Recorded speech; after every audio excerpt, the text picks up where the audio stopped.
The heavens wept for Naruto, the once bright skies now cloaked in somber gray. Raindrops cascaded down like tears as the life-giving rain extinguished the flames of the Valley of the End. Naruto lay motionless, his heart, spirit, and body shattered. The one person he had ever loved and trusted had turned his back on him, leaving him broken beyond repair. As darkness threatened to engulf him entirely, a looming figure descended from the shadows. A tall, pale man with an air of regality knelt beside the boy, his expression calm yet tinged with intrigue. Well, what have we here? The man mused, a faint smirk curling his lips. Thunder rumbled in the distance as Kakashi hastened through the forest, his movements fueled by mounting anxiety. Pakon's warnings of an impending storm and the possibility of losing their trail gnawed at him. When the rain finally fell, it made the task of tracking even more daunting. Reaching the clearing where he had hoped to find Naruto and Sasuke, Kakashi cursed under his breath. The trail was gone, washed away by the rain, and there was no sign of either boy. His gut churned with unease. Sending a group of children against Orochimaru's elite had been a desperate gamble, a harsh reality of the shinobi world where children became soldiers the moment they could wield a kunai. Resigned, Kakashi shook his head in frustration. Today, Konoha had lost not only two promising young ninja but also suffered heavy casualties among its ranks. The sound of splintering wood reverberated through the Hokage's office as Tsunade's fist obliterated her desk into shards. Her hands trembled with barely contained fury and despair. The news hit her like a physical blow. Naruto, her surrogate son, was gone. What do you mean you lost his trail, Kakashi? Find him. Tsunade's voice was raw with desperation. My apologies, Tsunade-sama, Kakashi responded solemnly. Even our most skilled trackers couldn't detect his chakra. It's as if he's vanished completely. Tsunade sank into her chair, her body heavy with grief. The boy who had reignited her will to live, who had drawn her back to this cursed village, was gone. Memories of his unyielding spirit and unwavering dream of becoming Hokage flooded her mind. Naruto, you promised, she whispered hoarsely. Her voice faltered, the weight of loss almost too much to bear. Listen, Kakashi, she continued, her tone laced with urgency. Konoha will not rest until he is found. Deploy every available resource. Do not tell me a mere genin can evade the finest Umbu trackers. Where is Jiraiya? He should be here.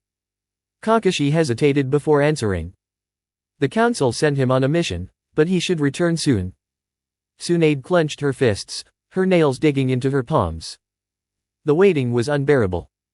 Every second that passed felt like a betrayal to Naruto. Inform him the moment he returns, she commanded.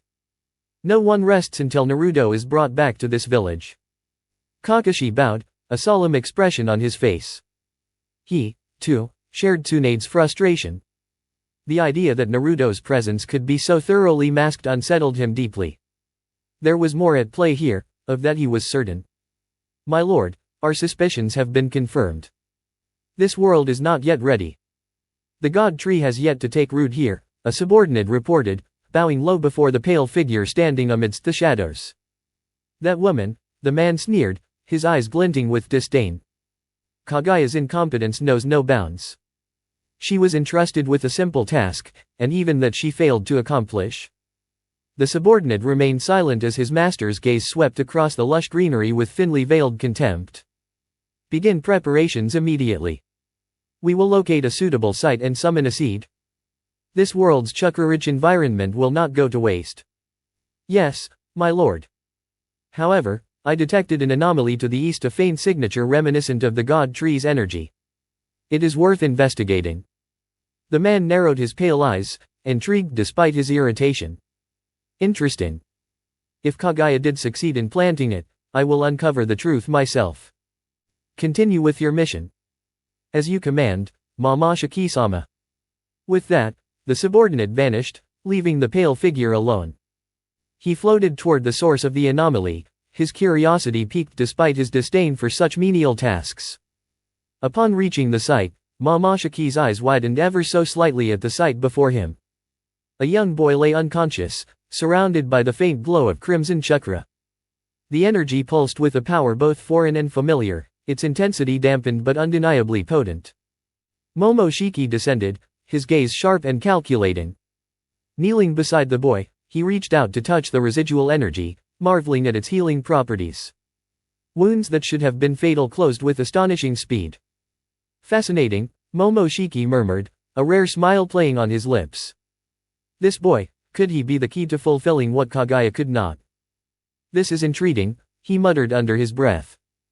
He reached out to grasp some of the red energy, molding it into 3 crimson pills. Driven by curiosity, he consumed one, and his eyes widened as a surge of heat coursed through his body, brimming with untamed power. Incredible, he said, a rare smile flickering across his face. Eagerly, he reached for more of the dissipating red chakra. I need more. However, as the boy's injuries healed, the red energy ceased flowing, leaving the figure unable to sense the overwhelming force that had initially drawn him. Activating his advanced vision, he studied the boy and finally understood what had occurred. This one possesses dual chakra pathways. How fascinating. As he delved deeper into his analysis, a pair of piercing blue eyes suddenly snapped open. Who are you? The figure sighed, his disdain evident. This creature was crude, but undeniably intriguing. He and his companion had encountered lesser beings on this world before, but none had piqued his interest like this one. Wait, who am I? The boy asked, his voice rough and strained from his previous ordeal. An idea formed in the man's mind, and a cunning smile played on his lips. How amusing. Very well, let us make this entertaining. Tisk tisk. Silly child. Has your journey disoriented you so badly? Surely you remember your father, Minashiro. My father. The boy murmured, confusion clouding his azure gaze. I don't remember anything. Do not worry, my child. The memories will return in time. For now, rest. Though still uncertain, the boy instinctively leaned into the man's warmth, seeking solace. What happened to me? Hush, the man said softly.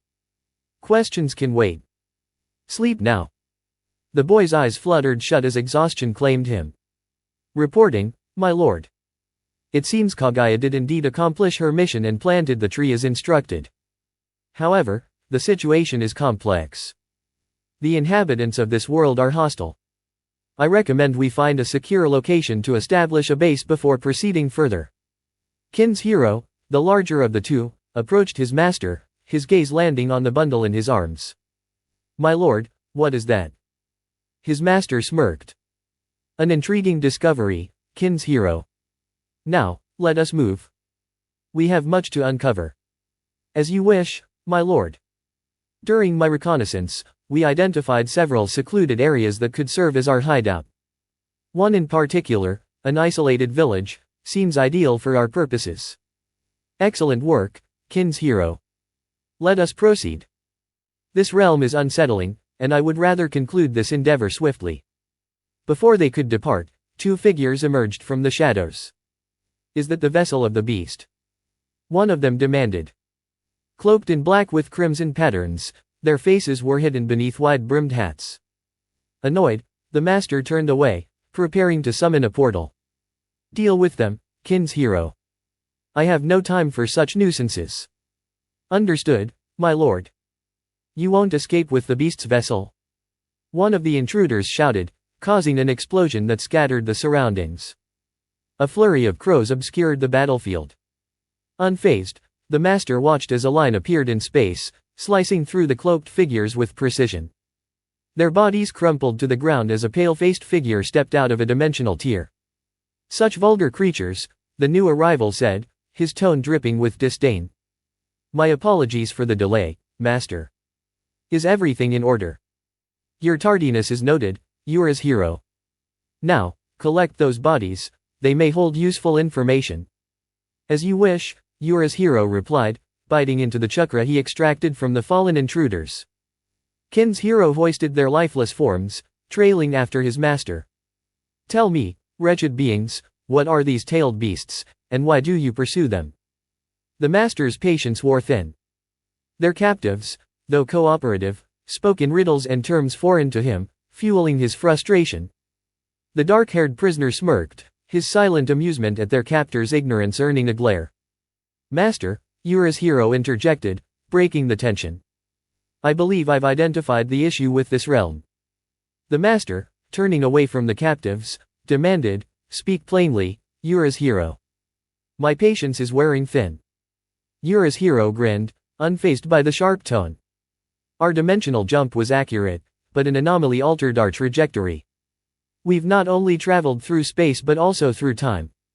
We are years before our intended arrival. The master's pale complexion grew even lighter. The realization left him momentarily speechless, and the captives exchanged knowing looks. Tell me, Urashiro, he finally said, his voice low and measured. Do we still have a means to contact the clan? Urashiki sighed, a mix of disappointment and dread etched on his face. Unfortunately, no, my lord. The wormhole that engulfed us is a one-way singularity. To return to where we started, we would need to navigate through every conceivable timeline. And as we know, there are infinite possibilities, which makes the task impossible, Momoshiki interjected, his tone grim. So, you're saying we're stranded here? No way to contact the others or return to our origin. That appears to be the case, my lord. Urashiki's brief moment of panic did not escape his observant eyes, though Momoshiki quickly masked his concern with a composed demeanor. There must be a way, Momoshiki said firmly. We'll find it eventually. In the meantime, we'll make use of the resources available in this timeline. Our priority now is to secure sufficient energy sources. If a path opens for us, we'll need to be fully prepared for the journey home. Dimensional travel has drained much of our reserves. If I may, sire, Kinshiki spoke up, sensing his master's unease. These two mentioned knowledge of the tailed beasts. As I understand it, the beasts possess immense reserves of chakra, comparable to fragments of a divine tree. They claim to have access to some. Momoshiki's eyes narrowed thoughtfully before realization dawned upon him.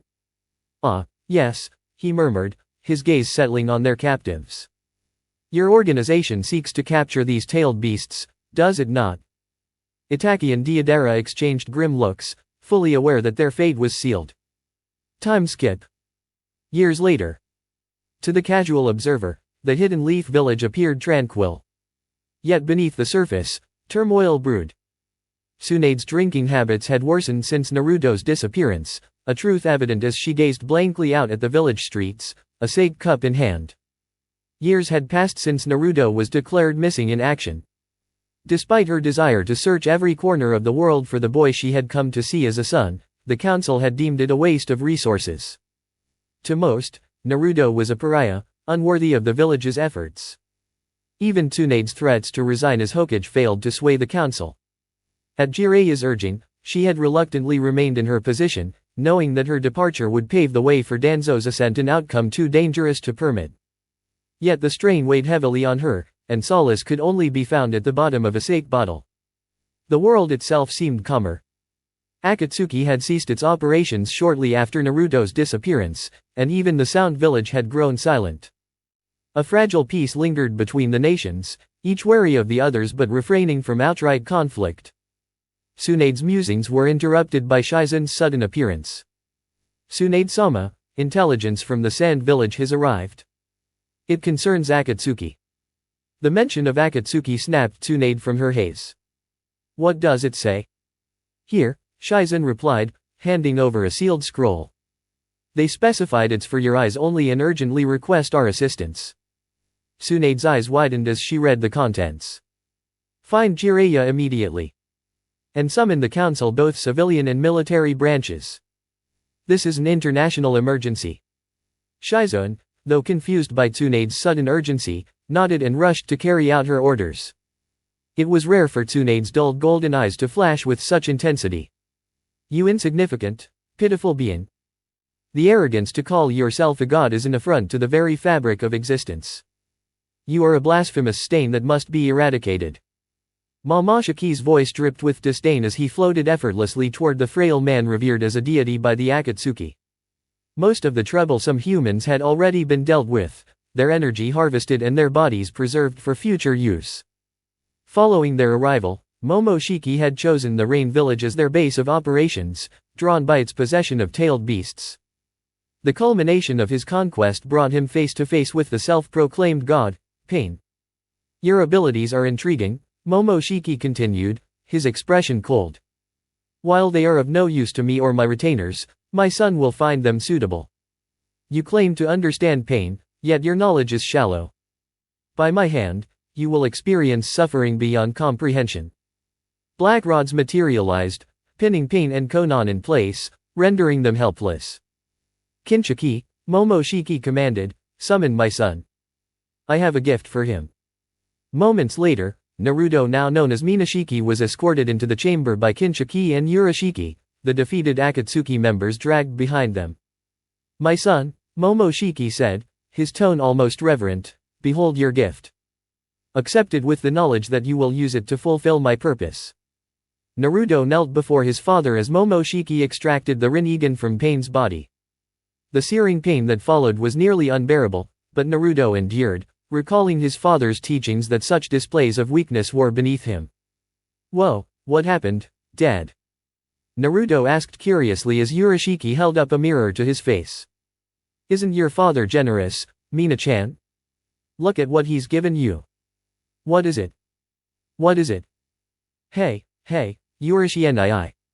What did he give me?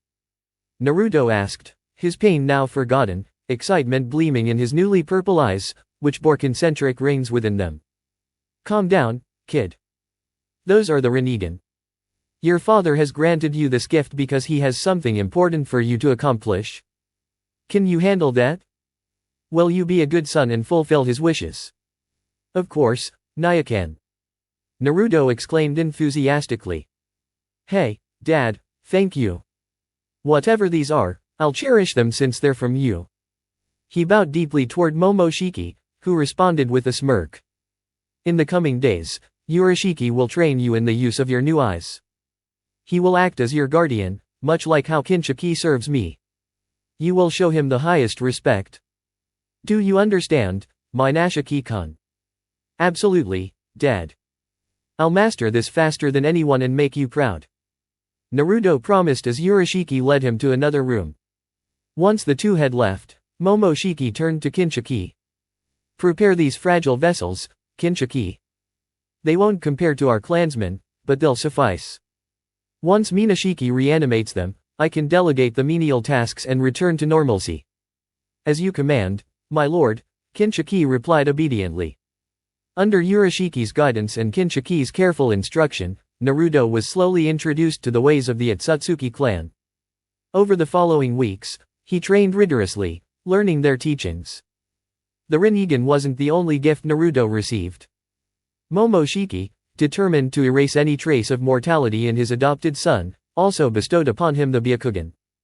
Both Kinshiki and Urashiki were surprised but dared not question their leader's motives. Something about Minashiki seemed to stir paternal instincts in Momoshiki. Though aloof, he clearly cared for his son. While Kinshiki and Urashiki initially assumed this was simply to create new servants, they began to doubt that theory. They noticed Momoshiki exclusively consuming chakra pills made from Minashiki's energy and even developing a preference for them. They too found themselves drawn to Minashiki. His chakra, uniquely potent, was mesmerizing. Moreover, despite his lack of memories, Minashiki's upbeat and friendly personality was a stark contrast to the typical stoicism of the Otsutsuki clan. His presence brought a refreshing change that both Kinshiki and Urashiki appreciated. All right, Urashi-nii. I'm ready. What's today's training? Minashiki asked cheerfully. The two guardians exchanged smiles before ruffling his golden hair affectionately. We'll teach you how to create chakra pills. These are the foundation of the clan's power. While this knowledge should be instinctive, your father has decided to ensure you understand the basics. Let's begin, young master. You got it. Let's do this. Naruto exclaimed eagerly. As the trio dove into training, sly kitsune eyes observed from within Naruto's subconscious, watching his plans subtly began to take shape. True to his word, Naruto reanimated the bodies of the Akatsuki, allowing them to rule the Rain Village in secret. The citizens remained oblivious, believing their leaders had returned to protect them. Momoshiki was proud of his son's rapid growth and adaptability, even with a mortal body. Training under Kinshiki and Urashiki was brutal. While Momoshiki was born into the Otsutsuki's main branch and spared such hardships, he knew the grueling methods the branch members endured. Urashiki implemented similar methods with Minishiki, yet the boy remained undeterred. By day, he laughed and played pranks with Urashiki. By night, he endured relentless training. Momoshiki observed with curiosity, eager to see the extent of his son's potential. Eventually, he even allowed Minishiki to train with reanimated Akatsuki members, further enhancing the boy's understanding of this world's chakra systems and techniques. Momoshiki was continually impressed by his son's progress. One day, Momoshiki summoned Minishiki to his throne room. "Minishiki, you've grown strong enough to no longer rely on me. You deserve your own domain, a place to call your own. Urashiki and Kinshiki have identified lands for you to conquer and followers who will willingly sacrifice themselves for your growth. But I like it here, Dad. The people are nice and fun," Minishiki replied. "Oh, they'll be even nicer when they serve you directly," Momoshiki said with a smirk. After a pause, Naruto tilted his head. "Hey, Dad. I've got a question." "What is it, my son? Why can't I fly like you and Urashiki?" The innocent question caught Momoshiki off guard. Not wanting to appear unprepared, he quickly turned to Urashiki. "Urashiki? Your horn. Now." Urashiki's eyes widened, realizing the significance of what was being asked. "What? You can't be serious, Lord Momoshiki. He's not even." "Silence. I will not have my authority questioned in the presence of my son. How dare you, a member of the branch family, defy me? Your horn, or I will claim your life, Urashiki. Are you not his mentor and guardian?" Resigned, Urashiki reluctantly tore off his horn, leaving Naruto shocked as he witnessed his trusted mentor mutilate himself to create a fruit. The young Otsutsuki stared in a mix of awe and dread as the fruit was handed to him. "This, my son, is a manifestation of our clan's power. By consuming one another, we inherit abilities and strength. Your case is unique, but we will discuss that in time. For now, you must partake of the fruit Urashiki offers you. Do this, and you will earn my favor, my son." Naruto hesitated, aware of the grim origin of the fruit. Yet, defying his father was not an option. He accepted it, bringing the fruit to his lips, and began to eat. To his surprise, the taste was pleasant, and he found himself savoring it. Momoshiki observed with satisfaction as his son devoured the offering with growing fervor. As Naruto consumed the last bite, a sharp pain surged through him, forcing him to the ground. A fiery sensation spread from his core, filling him with newfound power. His body glowed briefly before transforming. He emerged as a smaller version of his father, with a pale complexion and a single horn. "My son, you have now awakened fully into your Otsutsuki heritage. You are complete. Urashiki, your horn." "Father, what?" "There is no need for apologies, young one," Urashiki replied quickly, still clutching the remains of his horn. "This is the way of our clan. As a branch member, my purpose is to serve you, a scion of the main family. This tradition is ancient. Even Kinshiki once sacrificed his horn to further Lord Momoshiki's evolution." Naruto's bright blue eyes, now tinged with the faint markings of the Rinnegan, reflected his unease. His gaze lingered on Urashiki, who had always been a figure of guidance. "This is a minor sacrifice, Minishiki," Urashiki continued, addressing him by his newly bestowed name. "You must now embrace your destiny. Your father has grand plans for you." Momoshiki stepped forward, his commanding presence filling the room. "Indeed, Urashiki speaks the truth. Your first task is to subjugate the Land of Waves. Its defenses are negligible, and the land is a strategic gateway to the Akatsuki's main power base. Take Atake, Deidara, and Urashiki with you. They are yours to command. Conquer the land and secure your future. Do this, and I shall be most pleased." "Yes, father," Naruto now Minishiki bowed deeply, concealing the storm of emotions brewing within. He turned and departed, followed by his companions. Once they left, Momoshiki addressed Kinshiki. With Minishiki asserting his independence, we can now turn our attention to other endeavors. Let us return to our preparations. As you command, my lord, Kinshiki replied, following him. Meanwhile, Konan and Pain, given more mobile forms, were left to manage the affairs of the Otsutsuki-dominated nation. True to Momoshiki's words, Minishiki encountered little resistance in the land of waves. To his surprise, the people welcomed him as a hero. The daimyo even gifted him a compound at the heart of the land, and the villagers, unaware of his true nature, hailed him as their savior. Over time, the name Naruto faded, replaced by the title Minishiki. Applying his father's teachings, Minishiki established a ninja academy in Wave. Although the training under Ataki and Deidara proved grueling, some students were even turned into chakra pills for sustenance. The village thrived. Wave's economy flourished thanks to the Great Bridge, and its military strength grew under Minashiki's leadership. Unlike other villages, which relied on missions for income, Wave's newfound wealth allowed its forces to focus on darker tasks.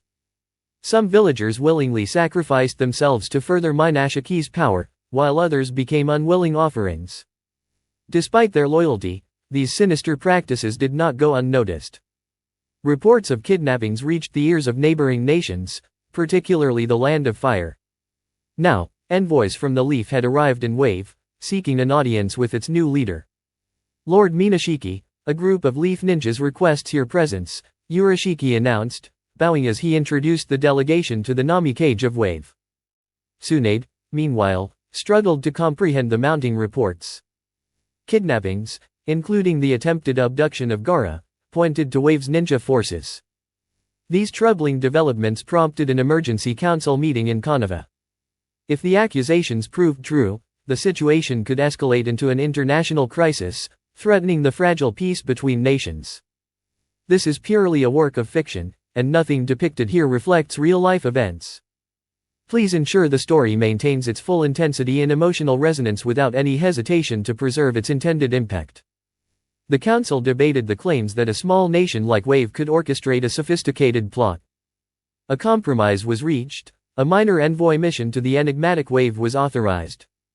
Given rumors about the Akatsuki's possible involvement, albeit unconfirmed, a larger force couldn't be justified. Ultimately, it was decided that two teams, Shikamaru's and Sakura's, would undertake the mission. Sakura's team included Sai, herself, and the seasoned Anko, who was assigned as a special operative. As the group journeyed toward the mysterious Wave, Sakura couldn't help but reminisce about the place. When they arrived, they were met with a large sign celebrating a name she knew well. Naruto is still well loved around here, isn't he? Ino remarked, noting the grand displays. The comment darkened Sakura's expression. Losing her teammates in one day weighed heavily on her. She had pleaded with Naruto to bring Sasuke back, a regret she still carried. Chuji nudged Ino, who quickly caught on. Right, sorry, Sakura. I didn't mean to hey, look at this shop. They've got items we never see back home. Let's check it out. Ino, we're here on a mission, Sakura responded with a forced smile, though the diversion helped ease the tension. Before further discussions unfolded, a hooded figure approached. The group's attention sharpened as they noticed the red cloud patterns on the cloak. Akatsuki. One of them hissed. Relax, the figure said calmly. We are no longer affiliated with that group. We serve Namagakuer now. You may proceed without hostility, provided you come with peace in your hearts. Understood. The team exchanged wary glances, but Asuma motioned for them to stand down. Kakashi, still haunted by his past clashes with the Akatsuki, tried to steady his composure. They were led to the Namikage's estate, where they encountered something or someone remarkable. A tall figure, with pale skin and horns protruding from their head, awaited them. Despite the otherworldly appearance, the being's demeanor was unusually welcoming. We represent Konoha and were hoping to meet the daimyo, Kakashi began, eyeing the figure cautiously. We weren't aware a ninja village had been established here. Yes, the pale man replied with a grin. We are a fledgling village. The daimyo personally appointed our leader a war hero, or so they say. But I digress, my master is expecting you. Follow me. As they were ushered into the presence of the Nami cage, the group was struck by an eerie familiarity. A veiled figure sat before them, radiating an air of authority. I present to you the first Namikage, Lord Otsutsuki Minishiki of the village hidden in the waves, the pale man announced with a sly smirk. Ugh, so formal, Urashi nii, the Namikage said, his tone light-hearted yet oddly familiar. That voice. Sakura's heart skipped a beat. Her composure shattered as she blurted out, Naruto. That's you, isn't it? The veiled figure paused briefly, then responded with mild confusion. Naruto? Oh, you mean that name the people here used to call me. It's been so long. I go by Minishiki now at Otsutsuki Minishiki. Funny how they came up with Naruto back then. Sakura's eyes welled up as she took a shaky step forward. Naruto, please, we've been searching for you. Come back to Konoha. We miss you. I miss you. Before she could say more, Kakashi placed a calming hand on her shoulder. Steady, Sakura. It's clear this person, while familiar, is not entirely the Naruto we knew. We'll figure this out. His gaze lingered on the Namikage's horns and other worldly features, which bore a striking resemblance to their guide, Urashiki. Once Sakura regained her composure, Kakashi bowed slightly. Our apologies, Lord Namikage. She must have mistaken you for someone else. We come in peace and have no intentions of hostility toward you or your people. This veil has probably been making you all uneasy, hasn't it? My father always told me that it was inappropriate to reveal my face to mere mortals. But if it has caused discomfort, I suppose there's no harm in removing it. Before anyone could react, Naruto removed his veil. The sight caused a collective gasp among the visitors. Monster! Sakura exclaimed, her voice trembling as she stared in shock. Naruto, what happened to you? This can't be real. Naruto flinched at her words, a brief flash of pain crossing his features. The reaction didn't go unnoticed by Urashiki, who felt a surge of protective instinct he didn't fully understand. While he often questioned why his lord took an interest in such a fragile human child, seeing Naruto insulted roused his fury. Urashiki, his patience gone, tore off his own veil, revealing a glowing red eye and another imbued with the pale clarity of a celestial vision. Insolent mortals! You were allowed here under the condition of peace. To insult my brother in his own home is unforgivable. You dare call him a monster? Then gaze upon me and know what a true nightmare looks like. As he spoke, massive constructs rose from the ground, towering over the Konoha delegation. Asuma and Kakashi moved instantly, positioning themselves defensively. Sakura and Sai braced themselves, while the Inoshikacho trio took a formation better suited to strategy than direct combat.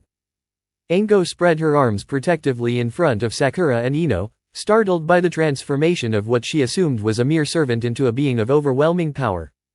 Naruto, shaken by the commotion, stepped forward. His voice cut through the tension. Urashiki nii, enough. These mortals should show proper reverence, Minishiki. Urashiki spat, still seething. To insult you is to insult the divine lineage of our clan. Do you think these lowly creatures are worthy of forgiveness? I said that's enough, Naizen. Naruto's eyes glimmered with power as he activated his own celestial abilities. His words carried a weight that caused even Urashiki to hesitate. After a long moment, Urashiki sighed, his anger abating slightly. As you wish, little brother. But if they insult you again, I will ensure their punishment is swift and eternal. The towering constructs dissolved, and the room settled into an uneasy calm. The cloaked figures stationed by the door relaxed but remained vigilant. Kakashi, ever the diplomat, stepped forward and bowed deeply. Our sincerest apologies, Lord Minishiki. The insult was unintentional. I assure you it won't happen again. Please, forgive her outburst. Naruto, his expression softening, raised a hand to dismiss Kakashi's plea. It's fine. We started on the wrong foot, but I believe there are more important matters to address, yes. Kakashi and the others were taken aback by how quickly Naruto forgave them, his demeanor almost reminiscent of the boy they once knew. Urashiki scoffed quietly but refrained from commenting, trusting that his brother could handle the situation. Once the atmosphere had settled, Naruto invited the Konoha ninjas to share a meal, an offer they accepted with some hesitation. During dinner, the conversation turned to the reason behind their visit. "We've heard troubling reports recently, my lord," one of the Konoha ninjas began cautiously. "Disappearances have been occurring across the Land of Fire, and rumors suggest your village might be involved. We were sent to investigate." Naruto, mid-slurp of his noodles, raised an eyebrow. "You think we're behind that?" "I mean, I'm flattered you think we're capable of such widespread operations, but honestly, we're just a small ninja village. If we were that strong, we'd have conquered you by now," he said with a chuckle, his light-hearted tone catching the Konoha team off guard. "Besides," he continued, "even our own people have gone missing. Do you think we're kidnapping our own for fun?" The unexpected humor in his voice eased some of the tension. Shikamaru, however, kept his sharp eyes on both Naruto and the cloaked figures stationed near the entrance. Something about their presence felt calculated. "My apologies if our inquiry offended you," Asuma said, trying to steer the conversation back on track. "We recognize the importance of cooperation. This misunderstanding shouldn't hinder our efforts to work together." Naruto leaned back, nodding slightly. "Fair enough. Cooperation is key, after all. But let's make one thing clear, any future accusations need to come with proof, not baseless rumors." "Understood." The Konoha ninjas exchanged glances before nodding in agreement. As the meal continued, a semblance of normalcy returned, but the unspoken tension lingered like a thread stretched too tight, ready to snap at the slightest pressure. "This is indeed a reasonable point, Kakashi-san. My brother might be unwilling to acknowledge it, but aligning with a larger nation like yours could be beneficial. I'm open to anything that promotes mutual understanding and cooperation. In that case, Namakage-sama, let me formally extend an invitation for an alliance between our nations. I can assure you, this partnership would bring significant advantages, not only for the Land of Waves but for your leadership as well. A thoughtful offer, Kakashi-san. I'll arrange for an envoy to visit your village and engage with your council. However, I trust no harm will come to them during their stay. Naturally, Namakage-sama. I understand your apprehensions after today's events, but please believe me, it's not our intention to cause any offense.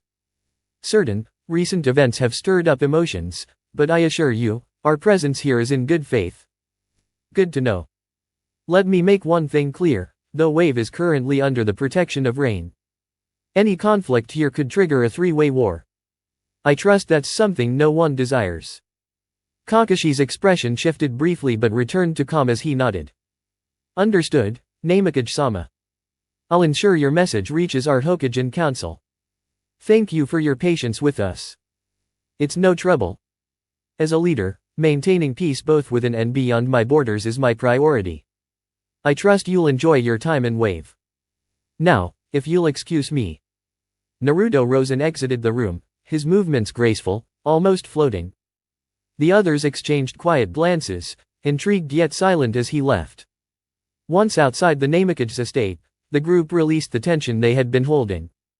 Shikamaru broke the silence. "Sensei, if I may?"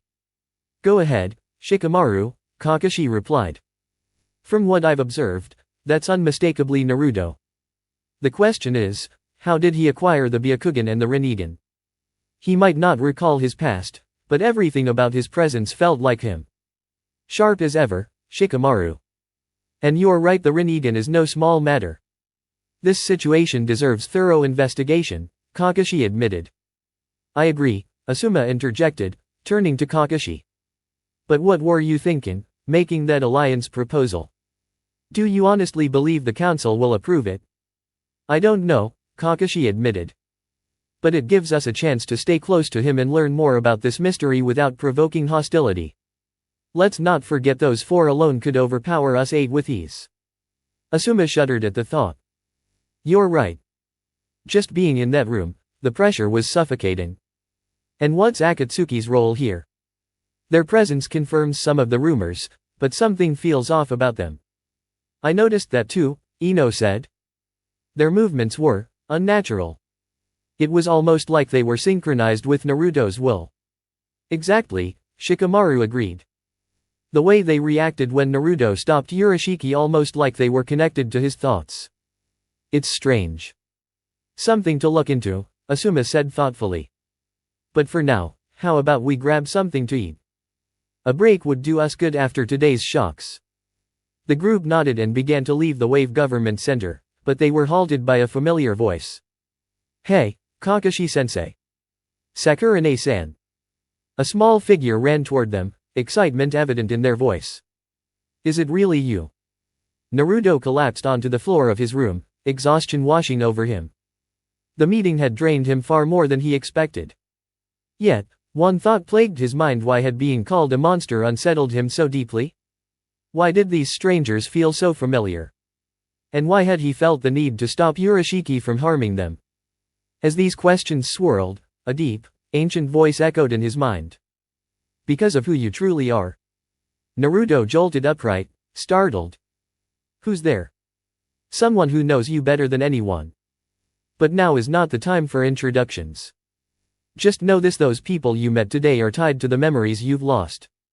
Memories even I cannot access yet.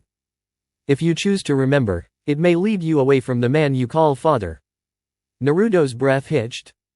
What if I don't want to remember? Don't be so quick to decide, young one. In time, the truth will claw its way to the surface. The essence of who you were cannot be suppressed forever. Even I lack the power to bring it back just yet. Naruto stared at the ceiling, his mind racing. What do you mean? Precisely what I said. But for now, I must rest. Sustaining your father takes more from me than I'd like to admit. Wait, what do you mean by sustaining my father? What are you talking about? Silence. The presence in his mind had receded, leaving Naruto alone with his thoughts. Elsewhere, deep within the borders of Sound Country. Golden, snake-like eyes narrowed as the report was relayed. So, the rumors were accurate. The Akatsuki has been completely wiped out by an unknown force. Yes, Orochimaru-sama. This information isn't widely known, even within the Rain Country. There was a significant battle that obliterated most of the Akatsuki members. The attacker remains unidentified, but witnesses describe a being of godlike power who floated in the air, absorbed all their attacks without effort, and devoured the beasts the Akatsuki had captured. While the accounts are vague and scattered, that's the summary of our intelligence. Well done, Kabuto. Continue monitoring this closely. As much as I loathe admitting it, any entity capable of reducing the Akatsuki to child's play is not something to ignore. Maintain surveillance and inform me of any updates. As you command, Orochimaru-sama. Unbeknownst to the two, a figure with dark, raven hair had been listening in on their conversation from the shadows. Meanwhile, in the Wave Country, Tashina welcomed the Konoha delegation with open arms. His home, significantly larger than during Team 7's original mission, was a testament to his growing reputation after completing the Great Naruto Bridge. Inside, a grand table was laden with dishes and treats prepared by Tsunami, who greeted the group warmly. You are always welcome here, she said kindly. Anyone connected to our hero is a friend of the Wave Country. As everyone sat down, they began to relax. Familiarity crept in, especially for Sakura, who couldn't help but reminisce about the past as she spoke with Inari, who was excited to see them. It's so great you've come back, Nichan. It feels like old times, especially now that Naruto Nyakin is here for good. Sakura's interest was piqued. Perhaps Inari held the key to understanding what had happened to Naruto, her former teammate who had disappeared. Inari, can I ask you something? You don't have to answer if you don't want to, Sakura began hesitantly. How did Naruto end up here? We thought he didn't survive. Her voice faltered as she recalled the day she learned both her teammates had vanished. Inari frowned. Hey. Naruto Nyakin wouldn't die even if he wanted to. It's a strange story, really. He and his brother appeared one day, saying they wanted to protect us. But Naruto Nyakin didn't seem to remember us. His brother said he lost his memory in an accident. It must be tough for him, but we're here to support him no matter what. Inari's enthusiastic account confirmed that this Nami cage of Wave was their Naruto. Inari, Sakura said softly, Naruto grew up without knowing his parents. Why do you mention a father? Well, when Naruto Nyakin first got here, he mentioned someone he called father. That's why I was curious. Interesting, Kakashi said, speaking up after silently listening. Naruto has never known his parents. Still, after 2 years of disappearance, we find him here, in the same village where we once completed one of our most memorable missions. It sounds like he might have been found by this father and possibly taken in, Tajuna added thoughtfully. Though I did notice he's a bit different, paler, maybe due to the accident. Maybe, Sakura muttered, her mind churning with questions. But it doesn't matter one bit. Inari declared. Naruto Nyakin is still our hero. And now he's working hard to make our village stronger. I'm even thinking about joining the academy. I heard the teachers are tough, but if it helps protect our home, it'll be worth it. Sakura remained quiet, processing the revelations. Naruto had lost his memories, been taken in by someone, and transformed into the person he was now. If they could find this father, perhaps he held the key to restoring the Naruto they once knew, the boy who had been the warmth and light of Konoha. Tajuna-san, do you know anything about this brother Naruto mentioned? Sakura asked. Not much, except that he's incredibly powerful. He once gave a demonstration where not even the daimyo's best samurai could land a blow on him. That strength, combined with Naruto's reputation, made the daimyo quickly accept their protection. Flying, Sakura-nichan. Naruto Nyakin can fly now. Isn't that awesome? Inari added, his eyes sparkling with admiration. This revelation left the Konoha ninja stunned. Barring specific techniques, flight was not something a ninja could achieve. Yet here they were, hearing that their most unpredictable teammate had somehow defied this limitation. As they discussed, the picture grew clearer. Naruto had lost his memories, been found by someone who transformed him into the person he was now, and was now the Namikage of the wave. Still, questions lingered. What had truly happened to him, and who was this mysterious father that played such a pivotal role in his change? After dinner, Kakashi met with Anko, instructing her to relay their findings to Tsunade, hoping the information might uplift their Hokage's somber mood. And what about you, Kakashi? What exactly is your plan? There's still much we don't understand. For instance, whether Naruto's new family will cooperate with us.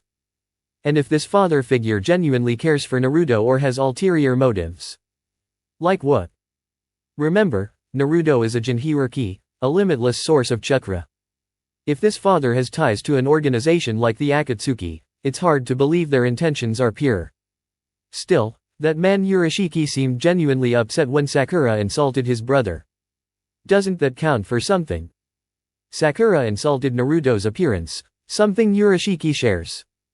He might have seen it as a slight to himself as well. It doesn't tell us much.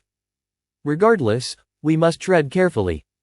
While Naruto may still be as forgiving as before, with Urashiki by his side, there's no predicting his reaction if we push too hard. Understood. I'll head back then. I can't wait to see Tsunade's face when I report this. She'll undoubtedly come up with a plan to bring him back. Kakashi chuckled softly. I doubt it'll be that simple, Anko. Naruto seems genuinely content here. He has people who respect and care for him, a family he believes truly values him. Convincing him to leave this behind won't be easy, especially since he still doesn't remember his old life, even after 2 years. Yeah, you're probably right. Well, I'd better get going. Hopefully, Tsunade can find a way to convince the council to back your plan. Kakashi nodded. You and Tsunade focus on that. The rest of us will continue here. As Anko prepared to leave, Asuma's team arrived. We overheard everything. You all have more history with Naruto than we do, so we'll head back to Konoha instead. Just make sure Sakura doesn't do anything reckless, Shikamaru suggested. Kakashi sighed, understanding the sentiment. He couldn't blame Sakura. Losing 2 of the most important people in her life so suddenly was bound to leave her desperate. As Asuma's team departed, Kakashi knocked on Sakura's door, already formulating a plan to approach Naruto. How are you feeling, little brother? Urashiki approached Naruto cautiously, aware of the emotional toll the day had taken. In response, Red chakra flowed from Naruto's palm as he raised it toward his brother, who absorbed it with a pleased expression. This ritual had become a bonding act among the Otsutsuki, a means to feed their insatiable hunger after losing access to their usual energy source. For Naruto, this connection brought a sense of closeness to his newfound family. At times, he could even sense their emotions and feel their pride resonating within him. This exchange deepened their bond, creating a profound connection that grew stronger with each passing day. Tired, Urashi and I just don't know why her words affected me so much. It's not like they could really hurt me. She probably didn't mean them anyway. TCH, they're nothing but ignorant pests, little brother. You're a true Otsutsuki, through and through. You're just too forgiving. Naruto grinned as his brother ruffled his golden hair reassuringly. In time, this world will come to understand the strength of our clan. You'll never have to feel this way again. Lean on us more, will you? Even though he might not show it, our father and all of us care for you deeply. Naruto's smile widened, a renewed sense of pride welling up inside him. Why would he ever give this life up? As the sun rose over the land of waves, Team 7 prepared for their mission, determination etched on their faces. Sai and I will gather intelligence. Are you sure you'll be okay, Sakura, Kakashi? Don't worry about us. Naruto isn't the type to stay angry for long. Just be cautious. Asuma's team is returning to Konoha, so we won't have backup if things go wrong. We're aware. Stay safe, Kakashi replied. Anko and Sai split from the group as they reached the gates of the estate. Back so soon, humans. Urashiki-sama. Kakashi and Sakura bowed respectfully, fully aware of the consequences of offending the older Otsutsuki. Did you forget something, Konoha shinobi? We need to speak with the Nami cage, Kakashi explained. Urashiki considered this for a moment before smirking. Very well. Minashiki-sama is training in the courtyard. Would you like to observe? There was an unmistakable pride in his tone, an unusual warmth that caught Kakashi and Sakura off guard. Could it be that this Otsutsuki genuinely cared for Naruto? It would be an honor, Kakashi replied. As they entered the courtyard, a heavy, oppressive energy washed over them. The feeling was familiar yet far more refined and menacing than before. Was this truly the Kyuubi's chakra under perfect control? No, there was something else mixed with this feeling. Another worldly presence that crawled deep into their souls. As they entered the courtyard, expecting to witness the Nami cage in action, nothing could have prepared them for what they saw. There was Naruto, standing at the center of the yard, sparring against two Otsuki's. He moved gracefully, dodging the older Uchiha's attacks as if they were nothing, his bluish-purple Rinnegan gleaming brightly in his eyes. Sakura and Kakashi stood frozen, speechless, entranced by the being before them, effortlessly evading Itachi's strikes. Why should I stay with Naruto? There's nothing left for me in Konoha. All I have now is revenge. Sasuke glared, frustration bubbling within him. Why did Naruto have to follow him here, risking his life? Anxiety twisted in his gut as he saw Naruto, the boy he considered his best friend, yet more than that, the boy he'd come to love over their time as genin. He wasn't sure when it had started, but he knew that their petty rivalries and friendly quarrels had transformed into mutual respect, and eventually into something far deeper than mere childhood admiration. You idiot. You have friends. You have Kakashi-sensei. You have me. I love you, you damn fool. The words hit Sasuke like a shockwave. He couldn't allow Naruto to continue following him, especially when he knew the path Sasuke had chosen would only bring darkness. He couldn't let Naruto drag him into the same pit. He had to sever their bond, for it would only cause more pain down the road. You're hopeless, aren't you? I never loved you, Delb. Never did, never will. What? You're lying. Take it back, jerk. Naruto shouted, desperately. Sasuke's laugh was bitter, mocking. You really thought I cared for you, Naruto? How naive can you be? You bastard, you were my first. I gave everything to you. Not my problem. I'm tired of your face. You mean nothing to me, Naruto. And that's why I can do this without a second thought. With that, Sasuke struck. Naruto, too stunned to react, took the blow, his face contorted in despair. As Naruto collapsed to the ground, Sasuke turned away, not once looking back. Sasuke awoke with a start, his heart racing, beads of sweat dripping down his chest. He stumbled into the bathroom, cursing under his breath. It was always the same dream, a variation of how things ended between them, how he had destroyed Naruto's heart to get what he wanted. And true to form, his red eyes glared back at him, the concentric lotus of his Mangekyou Sharingan reflecting the anguish he had caused. This dark power, obtained at the cost of unbearable emotional pain, came after losing the one person who had ever accepted him. His Sharingan had evolved, but at what cost? Nothing. A single tear slid down his cheek as he thought of what he had learned, the implications of the destruction caused by the Akatsuki. Sasuke had sacrificed everything for vengeance, but his brother had died by someone else's hand. Regret consumed him, burning like a fire as he stared at his hands, stained with the blood of the one who had been his light, who had been Naruto. Naruto? He whispered, steadying his breath. Every day in Orochimaru's hellish domain, Sasuke thought of him. The thought of Naruto, the lone star of light in his endless darkness. As the feeling of guilt slowly receded, it was replaced by a renewed sense of anger. This time, he would fix things. He would make it right with Naruto, the one who had never wavered in his belief in him. And now, he would take down the snake that had kept him imprisoned. Donning his kimono, Sasuke sheathed his katana and prepared himself for what was to come.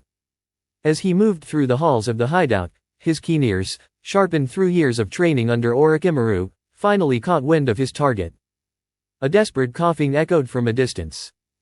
Kabuto, this body won't last much longer. Where are you? Orochimaru's voice rasped. Sasuke smirked. Orochimaru was at his weakest now. And Sasuke was finally going to free himself from this prison. Asuma and his team wasted no time heading to Tsunade's office, eager to report on their latest mission. They knew the Hokage would be thrilled by their findings. As they entered, they noticed the Hokage asleep at her desk. Playfully, they approached her. Ino grinned as she tiptoed closer, then yelled in Tsunade's ear. Oi! Bachan! How long are you going to sleep? We're back. Tsunade jolted awake, her eyes blazing with irritation as she glared at Ino. What is this nonsense, Yamanaka? Explain yourselves. But Ino just smiled. Heh, you won't believe what we found on our mission, Hokage-sama. Tsunade eyed her suspiciously, but deep down, she already had a hunch. Maybe, just maybe, her hope hadn't been entirely crushed after all these years. With a sense of uncertainty, Tsunade opened her mouth, realizing the weight of what she was about to say. See, could it be? Shikamaru sighed, handing her a scroll. Sorry for her antics, Tsunade-sama. Ino's just too excited. How troublesome. Anyway, here's the full report. As for the complication, we found him alive. But Asuma's voice faltered as they witnessed an unexpected sight. Tsunade, usually strong and stoic, began to sob at her desk, her eyes brimming with tears as she read the scroll. When she saw the word alive, nothing else mattered. Her son was alive. Naruto was alive. Naruto, whom she had believed lost, had been found and was alive. Tsunade steadied herself, her voice wavering as she issued a direct command. Bring me Jiraiya, immediately. Sakura and Kakashi had a multitude of thoughts racing through their minds as they observed the Namikage's sparring match with one of the most notorious criminals in the land. But despite all their confusion, they remained captivated as they watched the boy they had once deemed clumsy and weak easily match training with the great Uchiha Itachi. They saw Naruto absorb Itachi's fiery attacks with a single palm, returning the flames with even greater power. They watched as Naruto broke Itachi's genjutsu without a second thought. But what truly baffled them was the way Itachi bowed in respect to the Namikage after their sparring session. Well done, young master. You've absorbed everything I have to offer, and I'm confident your father will be proud when you spar with Kinshiki-sama. At this rate, it won't be long before you can land a direct blow against Momoshiki-sama himself. What left them even more speechless was Naruto's response. He bowed respectfully in return, wiping the sweat from his forehead. You're too kind, Itaka-san. I couldn't have done it without your guidance. I think you're free for now. That spar felt incredible. Itaka gave a slight nod before walking past the stunned Kakashi and Sakura, barely acknowledging them. Impressive, Minashiki-kun. Your progress is remarkable, Urashiki cheered, drawing attention to the two Konoha shinobi. That was when Naruto noticed their presence. Oh, Urashi and you were watching. I couldn't help it. Watching my little brother train is always entertaining. I brought guests, if you don't mind. Only then did Naruto spot Kakashi and Sakura. He flashed them a friendly smile. Ah, Kakashi-san, Sakura-san. Is there something else you'd like to discuss? As Naruto began to remove his training clothes and put on his traditional white Otsutsuki attire, Kakashi stepped forward. First off, I have to commend you, Namakage-sama. That was truly a spectacular display of skill. Naruto rubbed the back of his neck, a nervous habit that reminded Sakura of their old times together. Thanks, Kakashi-san. I'm not used to having outsiders watch me train. That was incredible nonetheless, Kakashi continued. Anyway, we're here for a particular reason. Oh? And what might that be? I'll get straight to the point. I'm a highly skilled jounin instructor in our village, and I'd like to offer my services at your academy.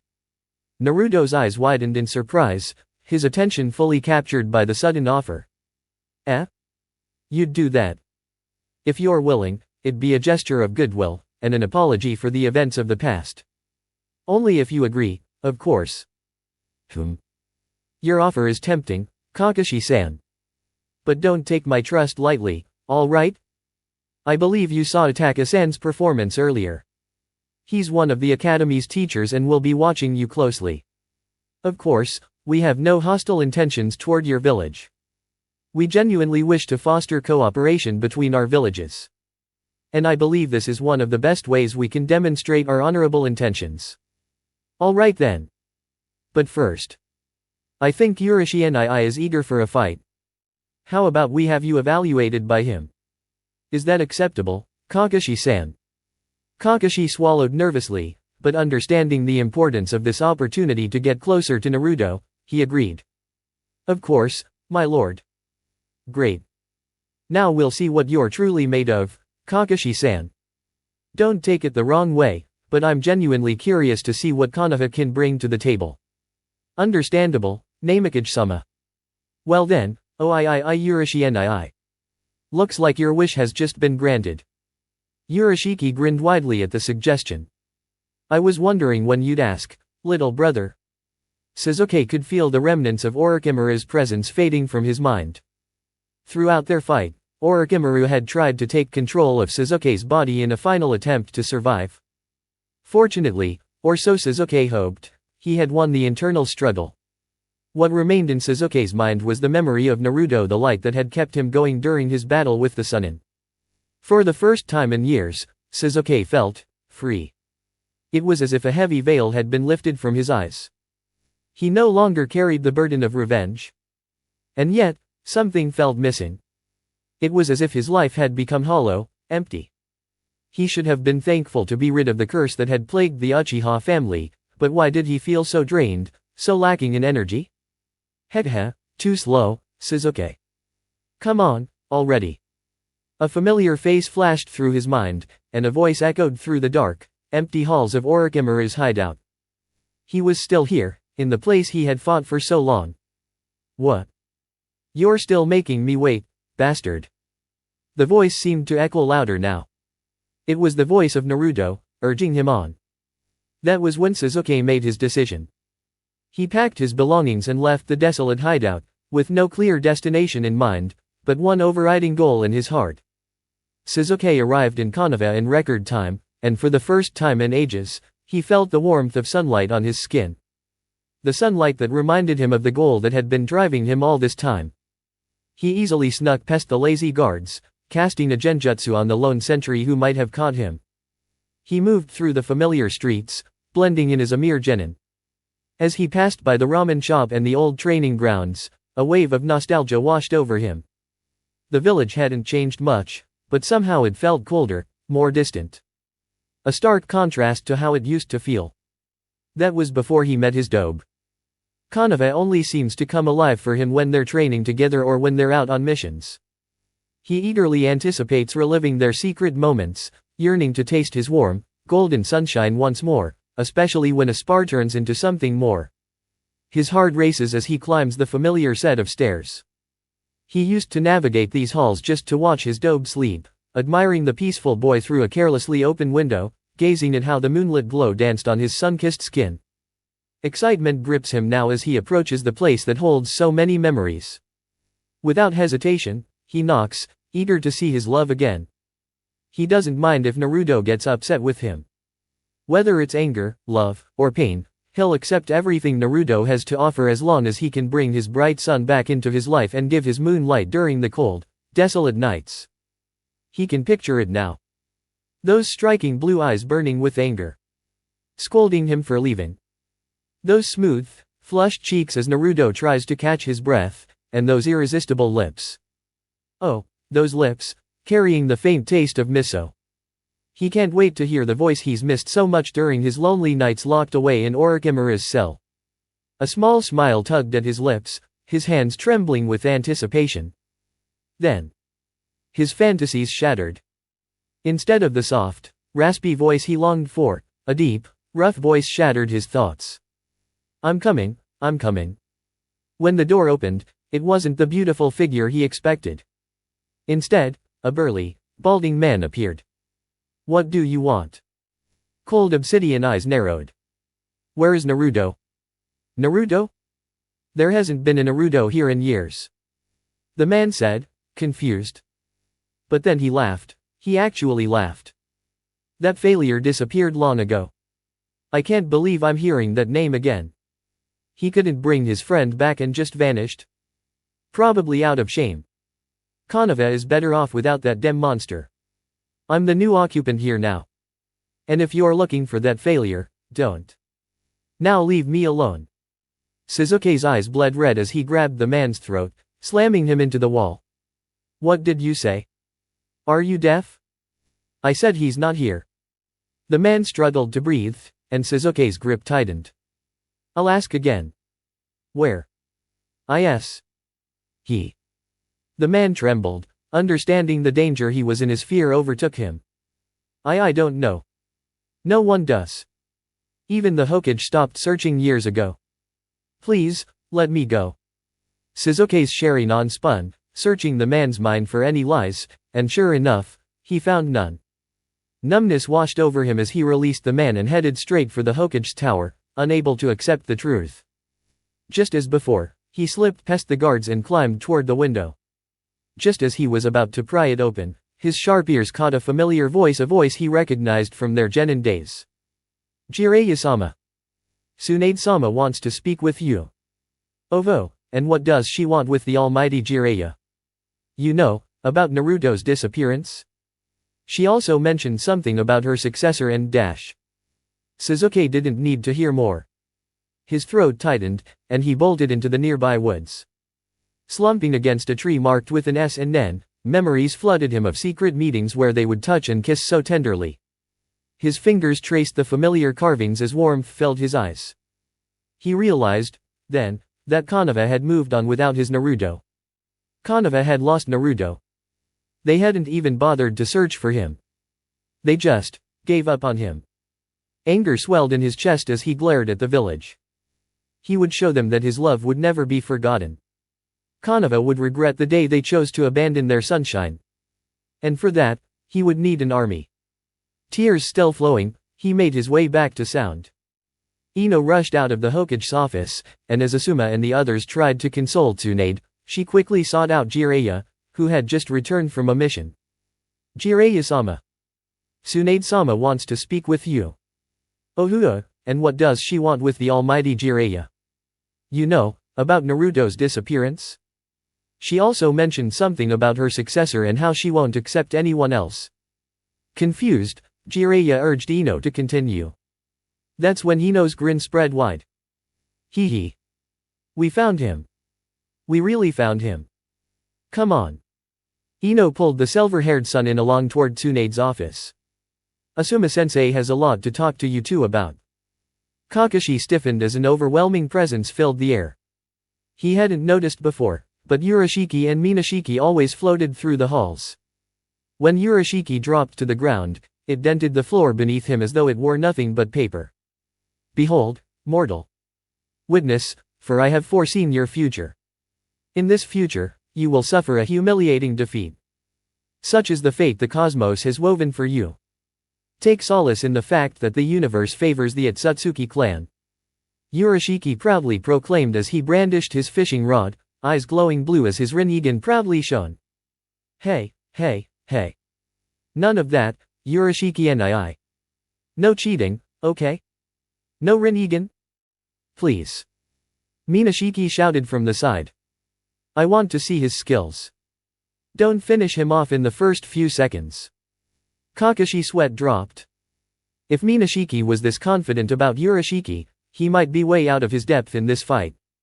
Still, he had to stand by his decision. This was their only chance to get close to Minashiki. He had to at least make a good impression, even if it meant losing. Cheating? It's not cheating if we use our clan's abilities, little brother. Fine, fine. I'll put on a good show.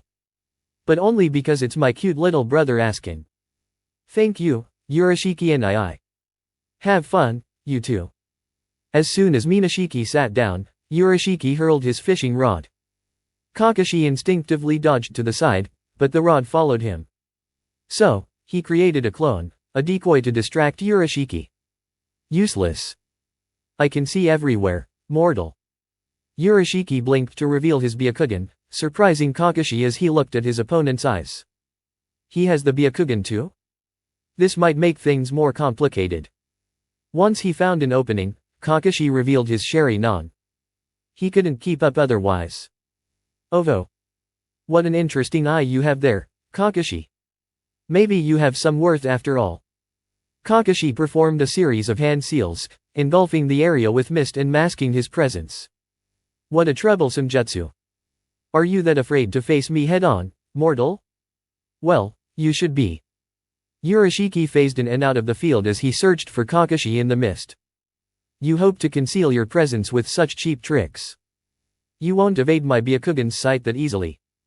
Kakashi was running out of options. Urashiki's fishing rod was everywhere, and even his Sharingan couldn't keep up with all of them. No matter what jutsu he used, Urashiki seemed to have a counter, either through his Byakugan or his phasing ability. So, in a last-ditch effort, Kakashi sacrificed a clone to Urashiki, hiding behind the decoy before launching a Chidori. The plan almost worked, but then he felt something wrap around his ankle, and before he knew it, he was caught in Urashiki's fishing rod. Stop! Minashiki yelled, knowing that further fighting would cause severe injury to the silver-haired ninja. He knew how his brother could get when fighting, especially since Urashiki was just toying with Kakashi at this point. Do I have to, little brother? Look, I didn't even get to show you my puppets yet. Urashiki pouted, earning a laugh from Minashiki. You know you've already won, Naizen. What else do you expect, little one? An Otsutsuki always wins. Naruto just grinned as he floated closer to the duo. Well, I guess you put up an okay fight, Kakashi, right, Naizen? HMPPP. I haven't even warmed up yet. But I suppose it will have to do for a mere mortal. Kakashi sighed a breath of relief inwardly. He knew it was foolish to begin with, but at least that part was over and done with. Sasuke wiped the tears from his eyes as he looked at the menacing entrance to Orochimaru's lair. Only Kabuto remained now. But he had to stay strong. For the memory of his most valued person, he would have his vengeance upon that village, the village that had forsaken their son. As Sasuke snuck through the halls, a voice called out to him. Hey, yo. Yo. Sasuke rolled his eyes and recognized the voice. It was one of their prisoners, one of Kabuto's experiments. Still, this one could prove useful. What? Free me, and I'll help you out. What do you say? A smirk twitched at the corner of Sasuke's lips. This could prove interesting. Sasuke looked up at the great sign hanging proudly on the imposing structure before him. After defeating Kabuto and taking over Sound, Sasuke gathered allies, both old and new, for his new goal of complete and utter destruction of Konoha. While sparring one day, Suigetsu approached him with a strange request: the retrieval of the fabled executioner's blade, the one held by one of the 7 swordsmen of the mist, the infamous demon Zabuza. It was a familiar sword to him, especially since its owner had played such a big part in his childhood. It was the pivotal moment that led him to confess his feelings to Naruto. After their life-or-death situation, Sasuke had claimed the blonde as his own. Their growing friendship and admiration for each other were still budding at that time. But the realization that he could lose his sunshine led to the young Raven's complete and utter acceptance of his growing feelings for Konoha's unpredictable ninja. As his new team, now known as Team Taga, set foot on the now proudly named, the Great Naruto Bridge, another wave of nostalgia hit Sasuke. The same frigid air that used to invite stolen hugs and kisses from his sunshine caressed his skin, as the young boy used to complain about Wave's cold temperature. Here, he felt Naruto was closest to him. And so, when Suigetsu mentioned that he wanted to collect the fabled weapons, Sasuke agreed right away, if only to re-experience this place all over again. As the quartet approached the entrance to the Land of Waves, they moved past 2 ninja guarding the gates. Strange, Wave didn't have ninja security before. And they found it odd how the now desolate town was suddenly bustling with life, armed and protected by something other than samurai and mercenaries. Sasuke had taken time to study the ninjas. They were nothing out of the ordinary. They had Wave's symbol on their forehead protector, the drawing of a wave with a circle on top of it. But something else caught Sasuke's attention. Unlike the traditional ninja garb that most ninjas wore, the guards were dressed in a white garb tied with black obi. It wasn't traditional, as it wasn't the most protective ninja wear, striking him as an odd choice for equipment. Then again, his kimono and purple sash weren't traditional either, but still, the oddity of it struck him as they passed by the gates. What's even more surprising is the symbol etched onto the man's back. It was unlike any insignia Sasuke had ever seen before. On the man's back, 9 small circles enclosed within a square, with the entire design framed by an even larger circle. Quite an unusual emblem, Sasuke thought, especially since it didn't resemble the markings on their forehead protectors. Still, they pressed on, keeping their mission in mind. As they ventured deeper into the village, they noticed more people donning those same outfits. In various areas of Wave, they saw children wearing similar attire with some modifications, some with belts, others with shorter versions paired with white pants, and some even had black comma-shaped marks running along the collar or sleeves. Not everyone in Wave wore the attire, but it was evident enough that even Karen commented on the strangely subdued fashion trend sweeping the region. Suigetsu teased that Sasuke would fit right in, earning him a playful slap from Karen. Once they reached the heart of the town, Sasuke decided it was time to split up. Karen and Jugo would scout the surrounding areas, while Sasuke and Jugo focused on locating the sword. Thank you for meeting with me today, my Nashiki-sama.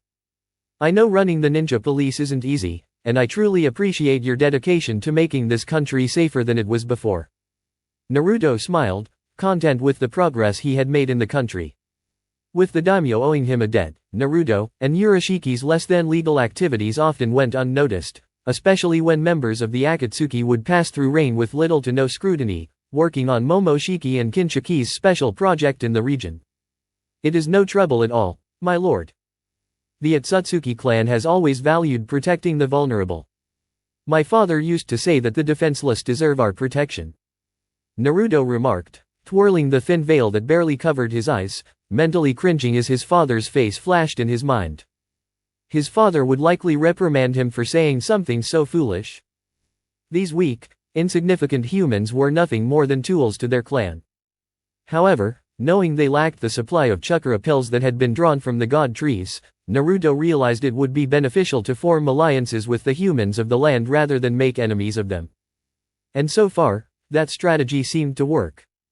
Naruto had become a popular figure in Wave, counterbalancing the aloof and distant tendencies of the Otsutsuki clan. In fact, his newfound popularity had started a fashion trend sweeping the nation, with people eager to emulate the Otsutsuki style thanks to the hero who saved their land from destruction just a few years ago. And we are forever indebted to you, Namakage-sama. Without your intervention, Wave would have been ravaged by bandits, thieves, and foreign ninjas. We are truly grateful, and for that, you may ask anything of me. You are too kind, my lord. The Otsutsuki clan will continue to protect your lands. Rest assured. As Naruto sipped his tea, an attendant entered and whispered something to the daimyo. Pardon me, Otsutsuki-sama, but there is something urgent I must attend to. I suggest you enjoy the amenities of my castle in the meantime. Of course, my lord. As the daimyo left, Naruto remained behind to enjoy the food prepared for him. But suddenly, the calm was broken by a loud noise outside, prompting Naruto to stand on alert, sensing an unfamiliar presence. He opened the sliding door and was shocked to find that the samurai stationed outside had all fallen unconscious. Sasuke decided to let Suijutsu get a head start. He wanted to see what this swordsman could accomplish on his own. After gathering some intelligence, they learned that the sword was kept hidden in the possession of the local daimyo, deep within his castle on the outskirts of Wave. Sasuke moved on his own path, drawing the attention of more guards at the entrance, wanting to test Suijutsu's abilities. Satisfied with what he observed, Sasuke waited by the entrance, eager for Suijutsu's return. But just moments later, an explosion erupted in the right wing of the castle, drawing Sasuke's attention, along with the familiar burst of orange chakra that instantly caught the young Uchiha's notice. This feeling. Suddenly, every nerve in Sasuke's body was alive with a sense of excitement, a flame igniting deep within his chest that quickly spread like wildfire. Could it be? Could it really be his beloved Dobe, somewhere inside this castle? He tempered his excitement but couldn't help but move faster through the winding corridors of the castle, his mind and heart focused entirely on that familiar sensation coming from deep within the castle walls. As he neared the source, he felt a suffocating pressure and unmistakable trace of Kyuubi's chakra. And with that, hope surged within him. Could it be that he had finally found Naruto after all this time? Where Konoha had failed, he would succeed. And the pride swelling in his chest was overwhelming. It would be him who found the long-lost ninja. Anticipation and emotion washed over him, and as the pressure grew heavier, he finally saw him. The person he had longed for, the one who had been his light in the darkness, the one who had guided him through lonely nights like a bright star in a pitch-black sky. That orange glow was unmistakable, a beacon drawing Sasuke in like a magnetic force. In this moment, nothing else mattered. Not the fearful Suijutsu, holding the executioner's blade, entangled in 6 crimson tails. Not the 3 swirling raised nons, powered by 3 tails on the looming figure's back, threatening to obliterate the silver-haired swordsman who dared to harm his followers. Sasuke froze in place, his breath catching at the sight of the figure before him. One word slipped from his lips. Naruto. The being standing before him was otherworldly, a presence that radiated an almost divine energy. Naruto had changed dramatically since the last time Sasuke had seen him. The boy he once knew had matured into a man with a powerful, commanding presence. His golden hair had grown long, untamed, and wild, framing his face in a way that was both striking and unfamiliar. His attire, a muted and flowing garment reminiscent of ancient royalty, only added to the mystique. The glowing chakra tails swaying behind him bathed the scene in an otherworldly light, making Naruto appear even more unearthly. Sasuke's heart clenched as he met those piercing crimson eyes, feeling both awe and longing. This was his Naruto, or so he thought. Something about him was different. The subtle details nagged at Sasuke, the unnatural paleness of his skin, the horns that now adorned his head, and the authoritative way he carried himself. Before Sasuke could fully process these changes, the man spoke, his voice deep and chilling, carrying an intensity that made even Suijutsu flinch. Who are you, mortals? Sasuke, undeterred by the oppressive energy radiating from Naruto, stepped closer, his voice shaking but firm. It's me. Naruto, don't you remember? The being's gaze lingered on Sasuke, confusion flickering briefly in those crimson eyes. Taking a chance, Sasuke moved forward and embraced him, ignoring the searing heat of the chakra surrounding his old friend. Get your hands off me. Naruto snarled, shoving Sasuke away with immense force. How dare a mere mortal lay a hand on me? You creatures are despicable. My father was right to despise you pathetic beings. Naruto, please. Sasuke pleaded, his voice breaking with desperation. It's me. I've waited all this time for you. I've thought about you every day. I was wrong to leave you back then, but I'm here now. I won't make the same mistake again. Sasuke's voice faltered as tears welled in his eyes. I love you. Come back to me. Ignoring the scorching pain, Sasuke closed the distance again, pulling Naruto into a kiss filled with longing and sorrow. As their lips met, the fiery chakra surrounding Naruto began to dim. The ferocity in his eyes softened, replaced by a flicker of something familiar. Sasuke. Naruto's voice emerged, hesitant and frail, as if he were waking from a nightmare. Hope lit Sasuke's face as he caught a glimpse of recognition in those crimson eyes. But it vanished as quickly as it appeared. Naruto shook his head violently, pulling away. No, this isn't real. He cried, dropping to his knees and clutching his head. I am Minishiki of the Otsutsuki clan. I don't want to remember. His voice turned into a whisper, trembling with pain. I don't want to remember. Urashi, help me. Before Sasuke or Suijutsu could react, a tear in the air opened, and another figure stepped through, radiating fury. Urashi's gaze locked onto Minishiki, his anger palpable. What have you done to my brother, you filthy creatures? He roared. You dare harm him? Such insolence will not go unpunished.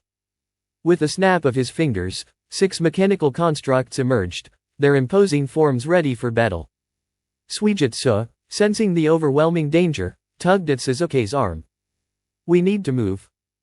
But Sasuke resisted, his focus entirely on Naruto. Naruto! He shouted, reaching out. Urashi's response was swift. A hook materialized and pierced through Sasuke's chest, dragging him down. The Uchiha collapsed, his strength rapidly fading.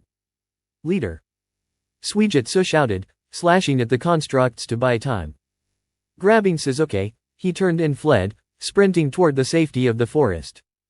Urashi knelt beside his brother, who lay trembling, his expression twisted in torment. The sight tore at Urashi, and he gently cradled Minishiki in his arms. Drawing stolen energy from a glowing orb, he pressed it to Minashiki's lips. Slowly, his brother's breathing steadied. Minashiki's eyes fluttered open. But Urashi's relief was short-lived as he noticed something unsettling. A third eye, spinning with ominous power, had opened in the center of his brother's forehead. Meanwhile, Suijutsu carried Sasuke through the dense forest, his breaths ragged. They had managed to evade pursuit for now, but the situation was dire. He needed to find Chugo and Karen before they were overwhelmed. Back in the castle, Urashi stood protectively over his recovering brother. His anger simmered, but his concern for Minashiki outweighed all else. As the village stirred with whispers of their presence, Urashi knew this was only the beginning. As Sasuke stood frozen, captivated by the figure that called out to him, one word escaped his lips. Naruto. He stood motionless, spellbound by the ethereal being before him. Naruto had changed since the last time Sasuke saw him. The young boy, now a man in his early adulthood, had grown stronger and more imposing. His golden hair had grown long, falling to his shoulders in a wild, untamed manner, starkly contrasting his muted, otherworldly attire. The flickering chakra tails that emanated from his back illuminated his form, casting an unearthly glow that nearly stole Sasuke's breath. When Naruto turned his piercing crimson gaze toward him, Sasuke felt his knees weaken under the weight of that stare. He yearned to hold him again, to run his fingers through that striking golden hair, to press his lips against his alabaster skin. Yet, something was off. Sasuke's eyes widened as he took in the figure's alien features, the horns that crowned his head, the unfamiliar way Naruto carried himself. This wasn't the Naruto he remembered. Sasuke's world crumbled when the man who had once held his heart spoke, his voice deep and guttural, sending chills down Sasuke's spine. Who are you, mortals? Ignoring the oppressive aura radiating from the being, Sasuke took a determined step forward. It's me, Naruto. Don't you remember me? The being regarded him with cold scrutiny. Sasuke seized the moment to close the distance, wrapping Naruto in a desperate embrace, even as the searing heat of the chakra tails burned him. Release me! Naruto bellowed, shoving Sasuke away and freeing Suijutsu from his grasp. How dare a mere mortal touch one of the Otsutsuki? You wretched creatures are beneath us. My father was right to despise your vile existence. Naruto, please. Sasuke pleaded. It's me. Remember? I've waited for so long. Leaving was a mistake, I know that now. His voice cracked, raw with emotion. I've thought about you every day. I love you. Come back to me. Sasuke moved closer again, this time pressing his lips against Naruto's in a kiss filled with longing and tears, as Suijutsu looked on in stunned silence. The oppressive chakra receded slightly as a familiar voice surfaced. Sasuke. It was faint, hesitant like a child lost in a storm. Relief filled Sasuke as he saw recognition flicker in those once unfamiliar eyes. But just as quickly, Naruto shook his head violently, shoving Sasuke away again. No, no, no. You're not real. I am Momoshiki of the Otsutsuki clan. Naruto fell to his knees, clutching his head. I don't want to remember. He whispered, his voice trembling. I don't want to remember. Urashi and I, help. Before Sasuke or Suijutsu could react, a rift tore open in the air, and a furious Urashiki stepped through. His eyes blazed with fury as he took in the scene. You filthy creatures. What have you done to my brother? Such insolence will not go unpunished. Prepare to be erased from existence. 6 spectral constructs materialized around them. Suijutsu immediately recognized the threat and prepared to fight, knowing they were outmatched. Sasuke, however, was reluctant to leave. He reached out toward Naruto, unwilling to part with him again. Naruto. But before he could take another step, a hook-like projectile pierced his chest. Sasuke crumpled to the ground, his strength draining away. Sasuke. Suijutsu shouted, rushing to his side. Swinging his blade to hold off the constructs, he grabbed Sasuke and made a desperate retreat. Urashiki considered pursuing them but turned his attention to Momoshiki, who was trembling on the floor. Concerned, he knelt beside his brother and fed him stolen chakra, which seemed to calm him. Suijutsu ran through the forest, the weight of Sasuke slowing him down. He didn't understand why the constructs hadn't followed them, but he was grateful for the reprieve. After laying Sasuke against a tree, he resolved to find Karen and Jugo before reinforcements arrived. Urashiki stood by Momoshiki, who was tossing and turning in his sleep, a rare expression of worry on the elder Otsutsuki's face. Gently, he ran a hand through his brother's hair, but Minashiki's eyes snapped open, revealing not just 2 but 3 glowing eyes and awakened cherry non embedded in his forehead. Back in the village, news of the incident spread quickly. Fortunately, Suijutsu found Karen and Jugo before anyone could track them. They managed to escape to the safety of Sound Village, where they rested after their harrowing escape. Wave's citizens, both ninja and civilian alike, had proven surprisingly resilient, a lesson learned from their history of hardship. But Sasuke's mind remained elsewhere. His thoughts lingered on Naruto, now Momoshiki, and the fractured connection between them. Despite everything, he vowed to find a way to bring Naruto back.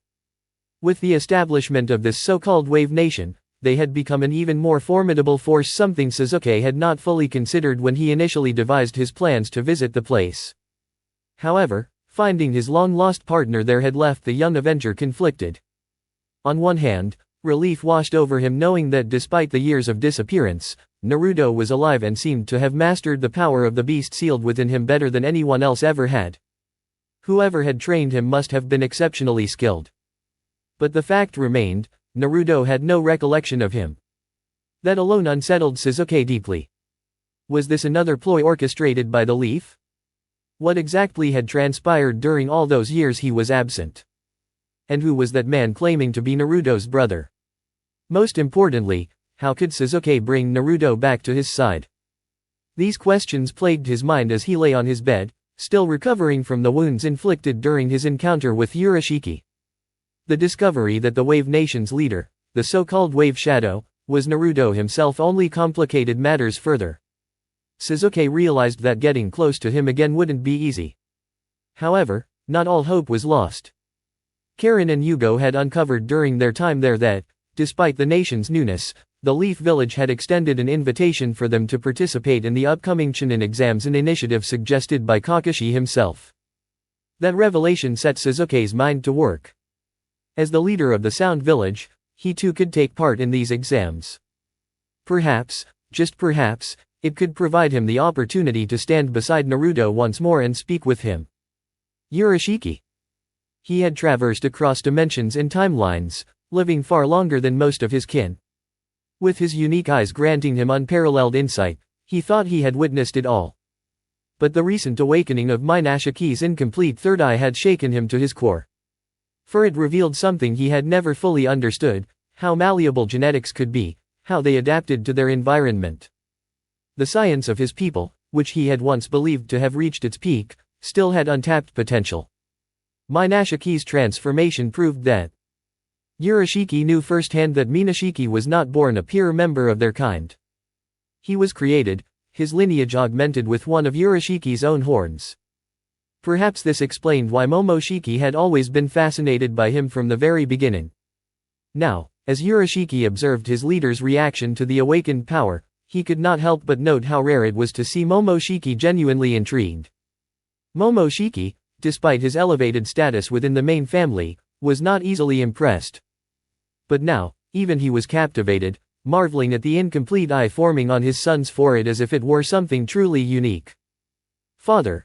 Minashiki's voice was weak, still reeling from the transformation, as he rested in his father's arms. After Urashiki had brought him back to their hideout, both Momoshiki and Kinshiki had come to witness the unprecedented event for themselves. Even Kinshiki, who had lived far longer, appeared puzzled.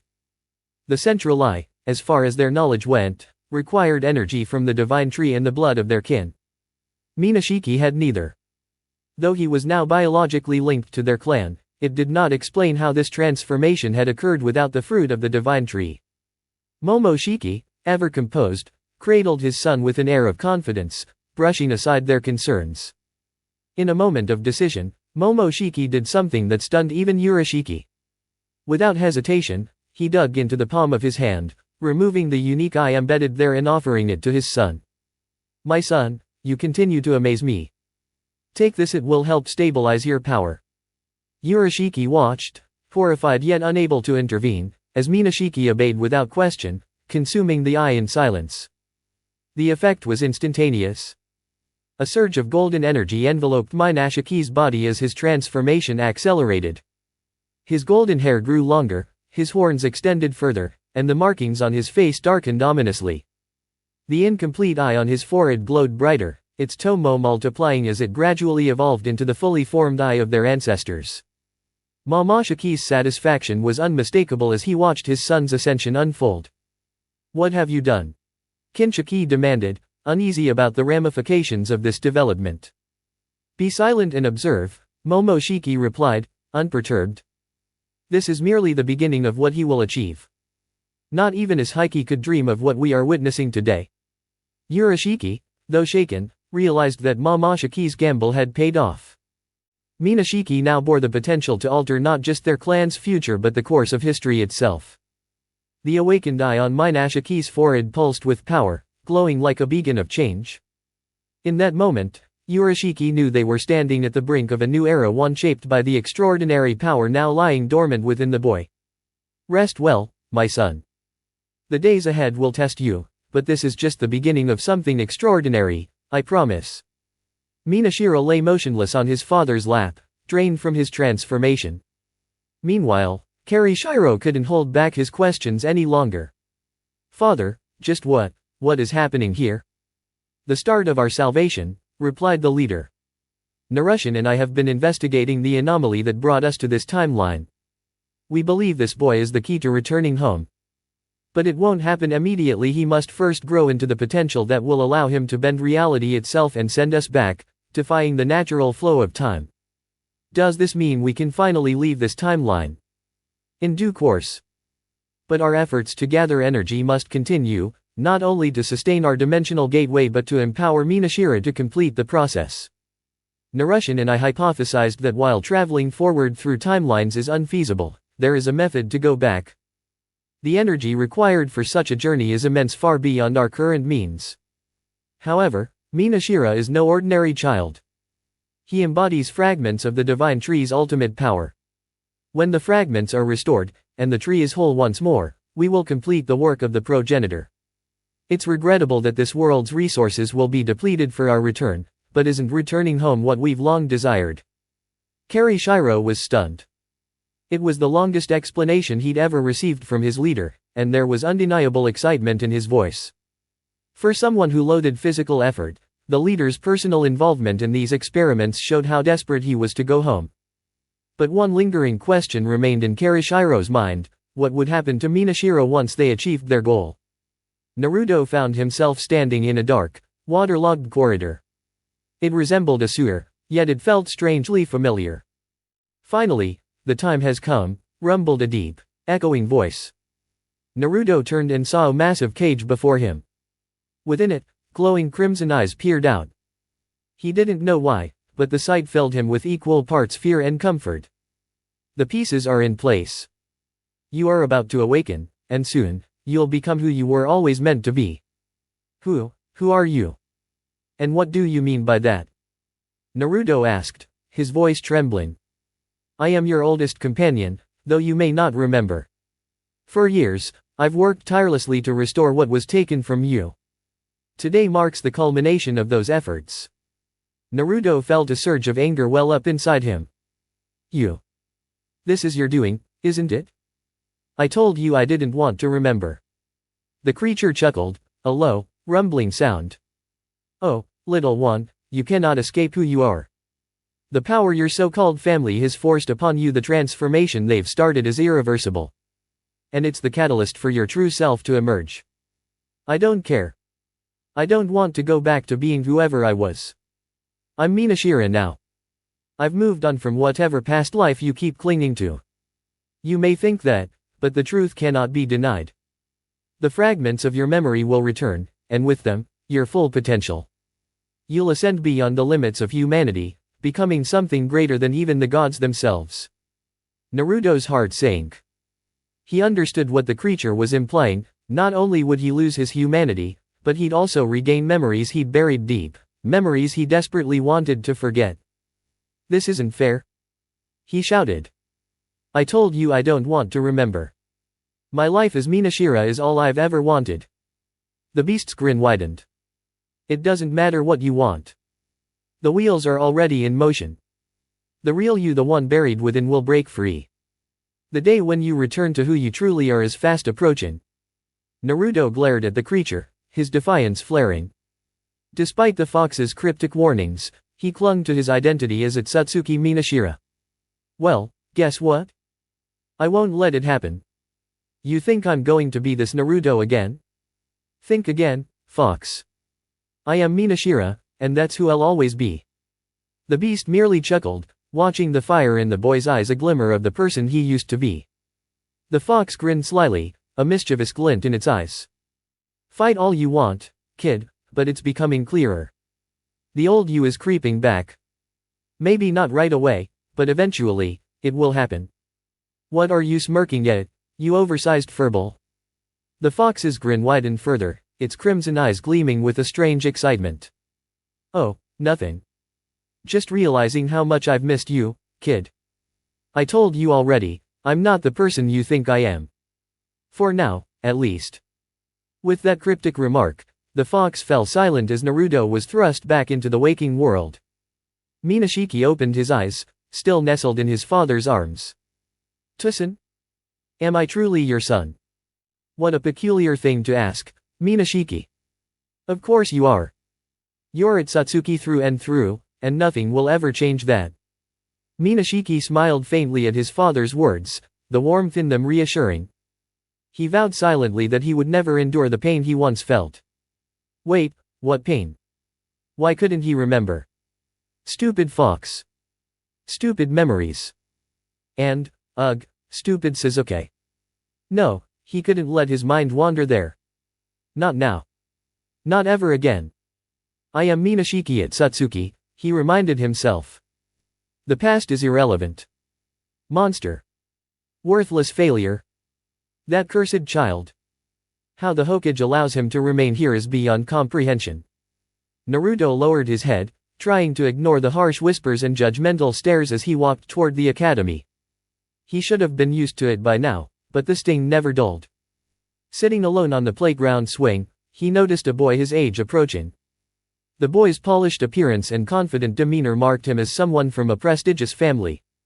Midnight black eyes met Naruto's before the boy walked away without a word. The next day, Naruto saw the boy again. This time, he was carrying a small box. "Want one?" "My mom made these," the boy said, holding out a stick of dango. Naruto took the offered snack, grateful for the unexpected kindness. Naruto woke abruptly, the tomo in his crimson eyes spinning wildly as he punched the wall beside him. "Shut up, you damn fox."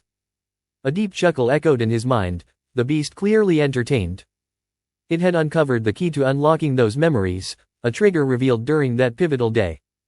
Since his encounter at the daimyo's castle, Naruto's dreams had been anything but peaceful. Some nights he woke screaming, others he cried silently. Thankfully, Urashiki preferred to stay in his private dimension rather than the Namikaze estate, sparing Naruto from the man's overbearing concern. Naruto appreciated Urashiki's care but often wished for solitude, a reprieve from the haunting fragments of his past that surfaced in his dreams. Despite his efforts to suppress those memories, the fox was relentless. Each morning, the lingering traces of his dreams faded, leaving behind only unease. Yet Naruto dreaded sleep, knowing another onslaught awaited him. To escape, he buried himself in work, overseeing the academy, organizing councils for the Land of Waves, and strengthening diplomatic ties with Kumigakure. Despite these achievements, rest eluded him. Phantom blows haunted him, accompanied by a gnawing hunger for recognition. It was absurd. The people of Wave adored him, his brother idolized him, and his father lavished him with praise. Yet the ache remained. Recognition from whom? For what? He couldn't say. His accomplishments were undeniable. Under his leadership, the Land of Waves had flourished. He brought defenseless territories under their protection and initiated alliances with distant nations. Namigakure's unique ninja masters of unconventional tactics and time-space techniques were gaining renown. Villages began to remove Akatsuki members from their bingo books, recognizing the organization's efforts to protect the weak. Even Momoshiki, though initially resistant to Earth's customs, had grown proud of his son's accomplishments. The Akatsuki had returned to its roots, becoming a symbol of justice. People from all walks of life flocked to Namigakure, seeking sanctuary and purpose. Despite their differences, the fox remained cooperative. Though Naruto still resisted some of its ideas, the beast's insights had proven invaluable. And yet, in the quiet moments, the memories still clawed at him. Memories of a desolate town, harsh words, and scornful gazes. Naruto clenched his fists, his resolve hardening. He had built a new life, one where his past held no sway. He was Minishiki Otsutsuki. The past would never dictate his future. Proudly wearing the emblem of their newly formed clan alongside the symbol of the Land of Waves, these ninja became a branch family of a greater power. While they lacked the legendary Byakugan, they possessed formidable skills that rivaled any mortal. They were not just followers of Naruto and his father's will but also their sustenance. It wasn't entirely clear how it began, but ever since Naruto unlocked his Sharingan, more and more people sought to join this clan. As their numbers grew, so did the hidden resources within the Namikaze estate. Unknown to outsiders, a vast facility had been constructed born of necessity rather than convenience. This secretive facility, a complex marvel of machinery, was an experimental creation by Kinshiki.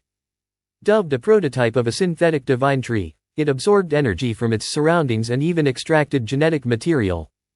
Without the presence of a genuine god tree, this device produced energy that mimicked what some locals called senjutsu chakra. Within this facility, countless volunteers lay in stasis, providing sustenance to Momoshiki, who struggled with increasing withdrawal symptoms. The Kyuubi's power alone was no substitute for the energy of a genuine Tentails, but the synthetic setup provided a temporary solution to sustain their biological needs. Despite this, the search for an authentic seedbed and traces of their clan across dimensions remained fruitless. It was as if this timeline was an anomaly, a place untouched by the influence of their clan. Alternatively, their kin might still exist but remain undiscovered. Despite these setbacks, Momoshiki adapted to their circumstances, humbled by the absence of the chakra fruit from the divine tree. Even with synthetic pills derived from their human farms and the power of the captured tailed beasts, including the Kyuubi, nothing compared to the real thing. Yet, they persisted. Kinshiki and Urashiki occasionally ventured into alternate dimensions, seeking clues about their clan, but these expeditions often proved exhausting and yielded no results. Thus, their artificial solution became their lifeline. Through it all, Momoshiki remained a supportive figure in Naruto's life, observing his efforts without interference. Naruto, for his part, worked tirelessly to lure new followers using his Sharingan. Though his power was limited without the Divine Tree's energy, his contributions were invaluable, solidifying his role within the family and fueling his desire to prove his worth. Naruto sighed in relief as the Kyuubi retreated into silence, likely too drained from sustaining the human farms beneath the estate to torment him with haunting memories. Grateful for the momentary peace, he was soon distracted by a knock at his door. Eager for a change of pace, he donned his white robes and opened the door to find Tsunami. She had started volunteering at the estate after her son, Inari, graduated. The work allowed her to stay close to him and fill the void of his absence. "Excuse me, Minashiki-sama, but there are guests from Kanava here to see you." "Perfect timing, Tsunami-san," Naruto replied with a smile. "I was just about to head out." Lee, Tendon, and Niji gazed around in awe at the grandeur of the Land of Waves. Once a modest trading town, it had transformed into a thriving center of commerce, free from the threats of bandits thanks to the establishment of Namagakuer at its heart. The Otsutsuki compound had expanded significantly, occupying much of the town's core. According to intelligence reports, even wealthy merchants from the Council of the Land of Waves had joined the branch clan. Their loyalty to Naruto was unwavering, something the three ninja admired when Tsunade briefed them on the situation. Initially, they were skeptical of the reports claiming Naruto had been found. But when Ino confirmed the information and Tsunade herself held a meeting with the remaining members of their generation, they couldn't deny the truth. During that meeting, Tsunade radiated excitement as she explained her year-long plan to reconnect with Naruto, now the leader of the Land of Waves. Though Jiraiya cautioned against high expectations, reminding them that Naruto was now the Nami Cage, fulfilling his lifelong dream, they remained hopeful about reuniting with their friend. Naruto had always been a beacon of inspiration among his peers. The news of his whereabouts uplifted everyone, so much so that a heated argument broke out over who would serve as envoys to the Land of Waves. Tsunade had wanted to personally meet Naruto as Hokage, but political opposition within the council forced her to delay her plans. For now, she had to rely on the Chunin exams as an opportunity to establish contact. "All right, my dynamic students, you remember the mission details, correct?" Guy asked his team. With Rock Lee still recovering from his injury after the recent retrieval mission, their team had not been promoted to Chunin. They were now considered perfect candidates for this straightforward assignment. "Yes, we understand that the individual we'll be meeting is to be addressed as Minashiki," Niji affirmed, his tone making it seem like the most obvious thing in the world. "Exactly. And what else?" "That he is no longer the Naruto we knew.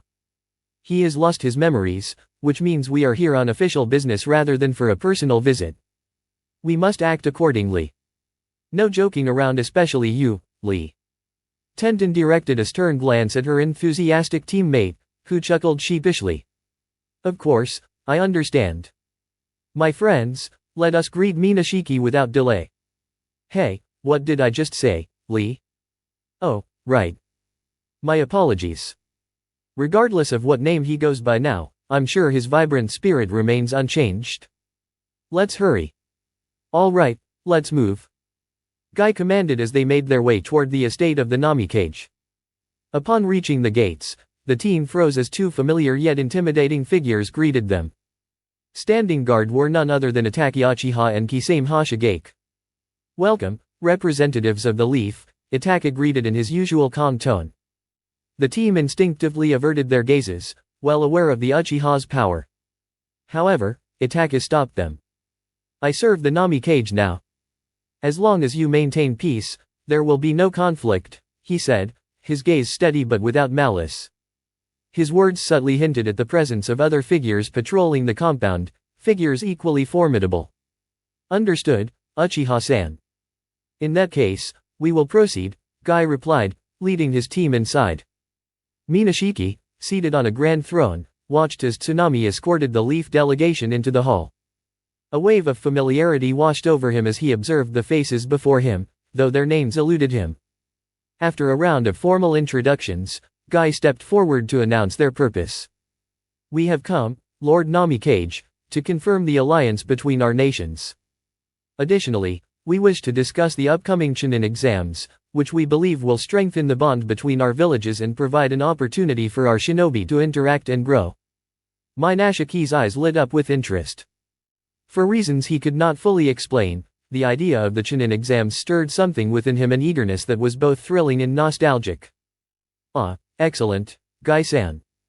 Such discussions are best accompanied by ramen, don't you think?" Minashiki suggested, his grin catching the team off guard as flashes of his old habits surfaced. The team couldn't help but exchange glances, surprised yet comforted by the familiarity of his demeanor. Memories of being dragged to a certain ramen stand years ago surfaced, bringing a sense of warmth. The Namikage's energetic laughter and boisterous eating brought a surprising ease to the delegation. As bowls of ramen stacked up during their lively meal, Lee couldn't resist issuing a challenge. "My lord, I vow to consume more bowls than you. My fiery spirit demands it," he declared. Instead of reprimanding Lee, Minashiki met his challenge head-on. "You're on, bushy brows," Minashiki declared, pointing his chopsticks dramatically. "No one out-eats me when it comes to ramen. It's the food of champions." The spirited contest brought smiles and laughter, easing even Niji and Tenten, who had initially been on edge. Guy, usually the most vocal, quietly observed the interaction, a contemplative look on his face. As the meal progressed, Niji saw an opportunity to address the Namikaze. "Pardon me, my lord, but as the first Namikaze, you are truly remarkable," he began. Minashiki nodded, gesturing for him to continue as he slurped his noodles. "Your rise to leadership is a testament to destiny. My clan holds that all lives follow a predetermined path, inescapable no matter how much one struggles. Even the greatest effort cannot alter fate's course. I've often pondered if we are merely actors in a script we cannot rewrite." Before Niji could finish, Minashiki slammed his hands on the table, the room suddenly heavy with his presence. His glowing golden eyes locked onto Niji, silencing everyone. "Enough with this fate nonsense, Niji," he said sharply. "I've heard that from too many people in my life. Everyone has the right to forge their future if they have the will to do so." Tenten's eyes widened in horror as Minashiki's aura intensified, pressing down on them like a storm. Yet Niji, unfazed, remained calm, placing his chopsticks down deliberately. "This is possible. You know, someone once said something similar to me. And now, you're the second person to say it. Oddly, that makes me feel there might still be hope for my clan," Niji admitted. "Absolutely," Naruto exclaimed before taking a deep breath to calm himself. "I apologize. I don't know what came over me." "It's all right, Lord Namikaze. I can't explain it, but I feel comfortable talking to you," Niji replied, shifting closer until their legs nearly touched. Tenten noticed and stifled a gasp, surprised at Niji's boldness. She also noticed Naruto suppress a shiver at the closeness, but he said nothing. Niji added, "I'm sorry if my words have caused you any discomfort." Tenten choked on her drink as Niji gently ran his fingers over Naruto's hand, almost reverently. Naruto, however, grasped Niji's hand firmly, his demeanor soft yet composed. "Whatever you're facing, Niji, I believe there's a solution. How about after we finish discussing the Chunin exams, you tell me what's on your mind?" "Thank you, Namikaze-sama. That means a great deal to me. I'll take you up on that offer," Niji said. Guy coughed pointedly, breaking the intimate moment. "Ah, yes. Back to business," Naruto said, shaking off his daze. Though he couldn't pinpoint why, he felt a strong connection to Niji, almost as if it were a calling. He refocused, channeling the discipline instilled by his mentors and family. "You were saying about the Chunin exams, Lord Namikaze. As you know, they typically require 3-person teams. However, your village operates differently, doesn't it?" Guy inquired. Correct. Due to our limited resources, we can't adhere to the traditional three-man team model, let alone assign a Jonin instructor per team, Naruto explained. We're a newly established village, still stabilizing. Thanks to Sakura and Kakashi's efforts, we've streamlined our academy process.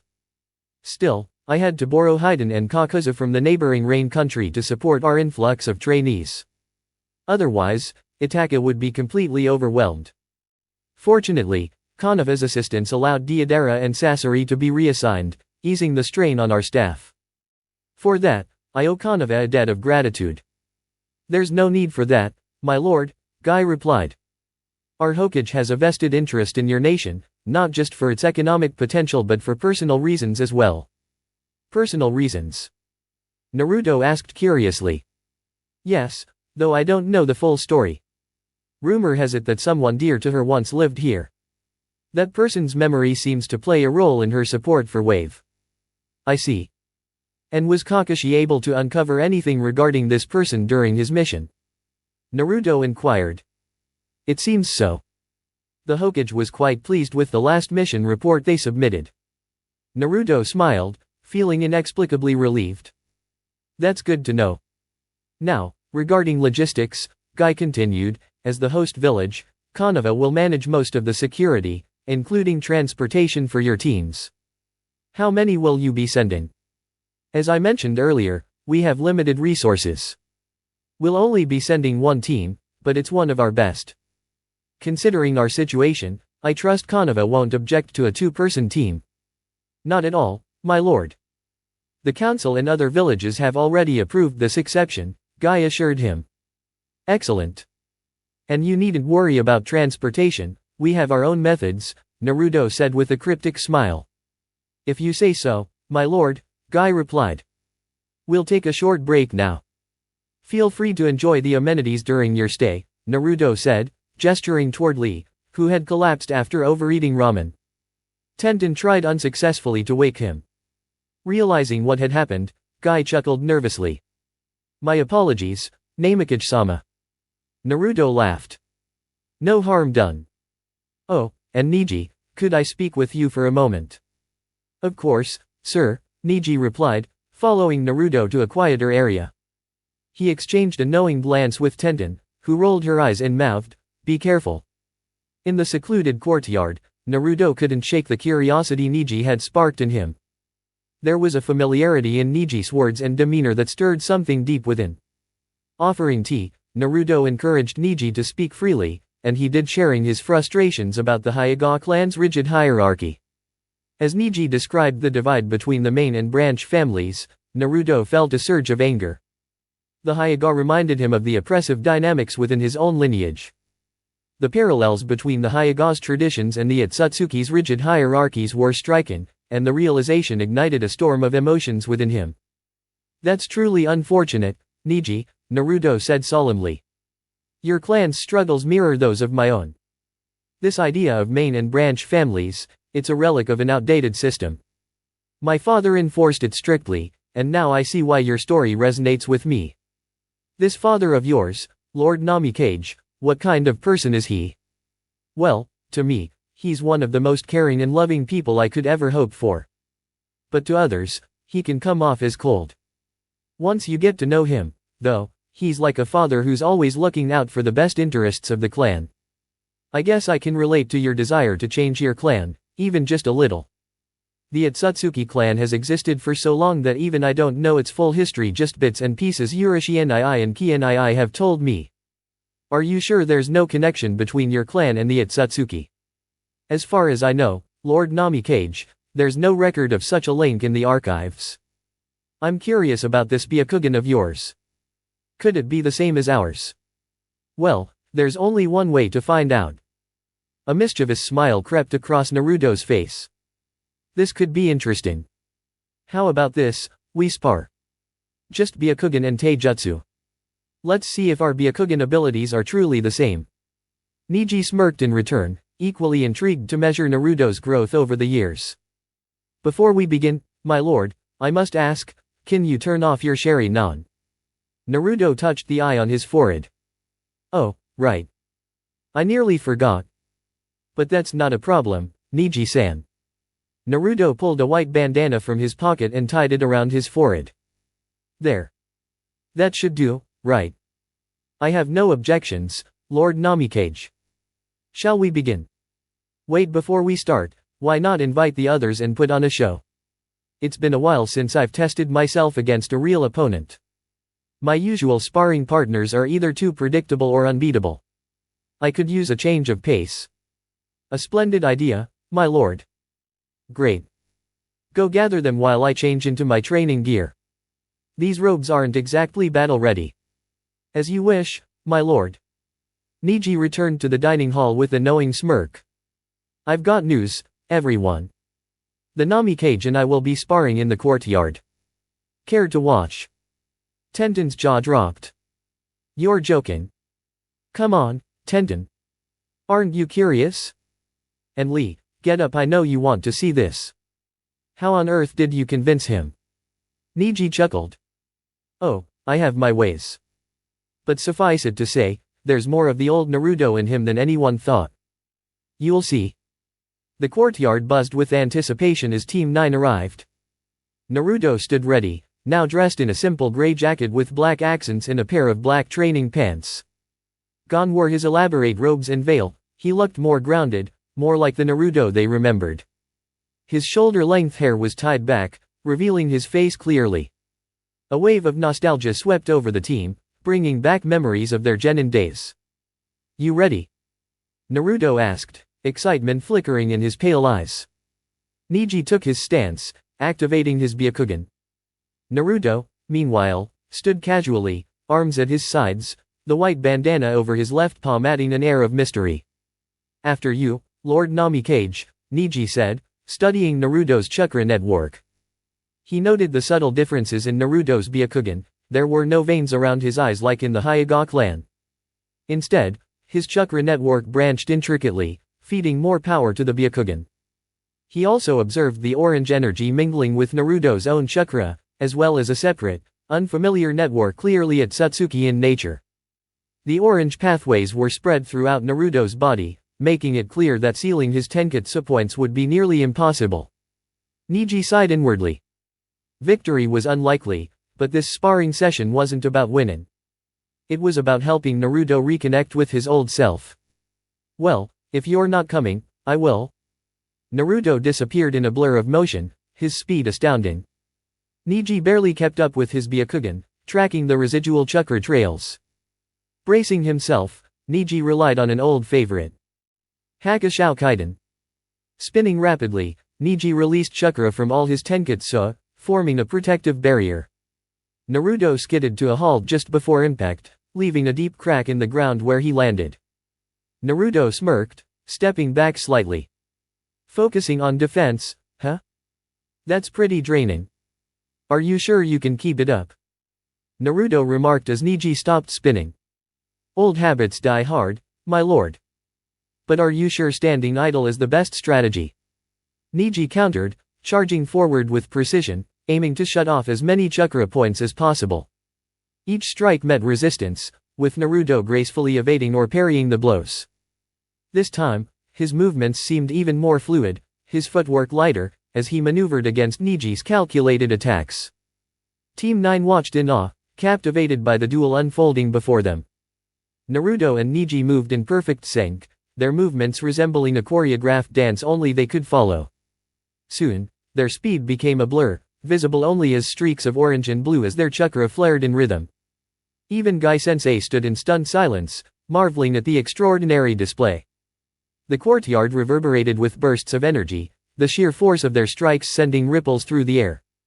Lee's body trembled with exhilaration as he observed the sparring session, his eyes wide with admiration. When the two fighters separated briefly, Niji was already panting, while Naruto appeared completely composed. Unlike their previous encounters, both men were smiling now, thoroughly enjoying their exchange as they immersed themselves in the battle. At that moment, neither seemed aware of their audience. Niji attempted his defensive rotation once more, hoping to make up for his Byakugan's difficulty in tracking Naruto's speed. Naruto unleashed a relentless barrage of punches and kicks, but with a sudden shift in timing, his leg hooked around Niji's, and his hand caught Niji's wrist. With an almost effortless motion, Niji was spun to the ground, firmly restrained. The fight ended as abruptly as it had begun.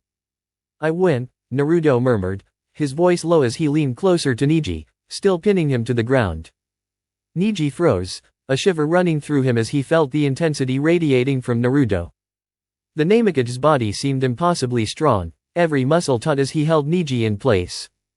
For a moment, Niji considered struggling but realized the futility. This Naruto was unlike anyone else, and Niji acknowledged his defeat. What's more, he began to suspect that, despite Naruto's fragmented memories, faint traces of their shared past remained. It was as though Naruto's movements carried echoes of their previous battles, responding instinctively, almost as if guided by muscle memory. Lost in thought, Niji was pulled back to the present as a hand extended toward him, accompanied by Naruto's beaming face. The Byakugan in his eyes had faded, replaced once again by the bright blue of his Rinnegan. "That was incredible, Niji-san. You'll have to teach me that technique one day, it's amazing," Naruto said enthusiastically. Niji accepted the hand, allowing Naruto to pull him up. "It's a secret of my clan, my lord. But for you, I might be willing to make an exception." "Really? That's awesome, Niji-san," Naruto exclaimed, his excitement getting the better of him. He pulled Niji up with a little too much force, causing the latter to lose his balance. In the commotion, Niji collided with Naruto, both of them toppling to the ground. Niji found himself sprawled across Naruto, his head resting awkwardly against the Namekage's chest. Naruto blinked in surprise, glancing down at Niji as he instinctively stepped back. But the unexpected closeness left both of them momentarily frozen. "My apologies, my lord," Niji murmured, his voice soft as his cheeks flushed with embarrassment. He began to push himself up, but the movement only brought him closer to Naruto, their faces barely inches apart. Naruto quickly looked away, his own composure faltering. The unfamiliar sensation of physical closeness made him uneasy yet strangely comfortable. It's fine, Niji-san," Naruto stammered, finally helping both of them to their feet. We should take a break. But that fight was fantastic. Let's do this again sometime." Niji straightened, offering a faint smile. "Of course, my lord. It would be an honor." Naruto's hand lingered briefly on Niji's waist before realizing it and pulling away hastily. An awkward silence filled the courtyard as the spectators stared, unsure how to react to the scene they'd just witnessed. Their tension was broken as the air distorted nearby. A ripple formed in space, and a figure stepped through. Another pointless search. Do you know how exhausting it is to use Yamutsu Hirasaka across so many dimensions? 23 realms in a single day, and still no results. Oh, Mina-chan, the intruder paused mid-rant, his eyes narrowing as he noticed Momoshiki wasn't alone.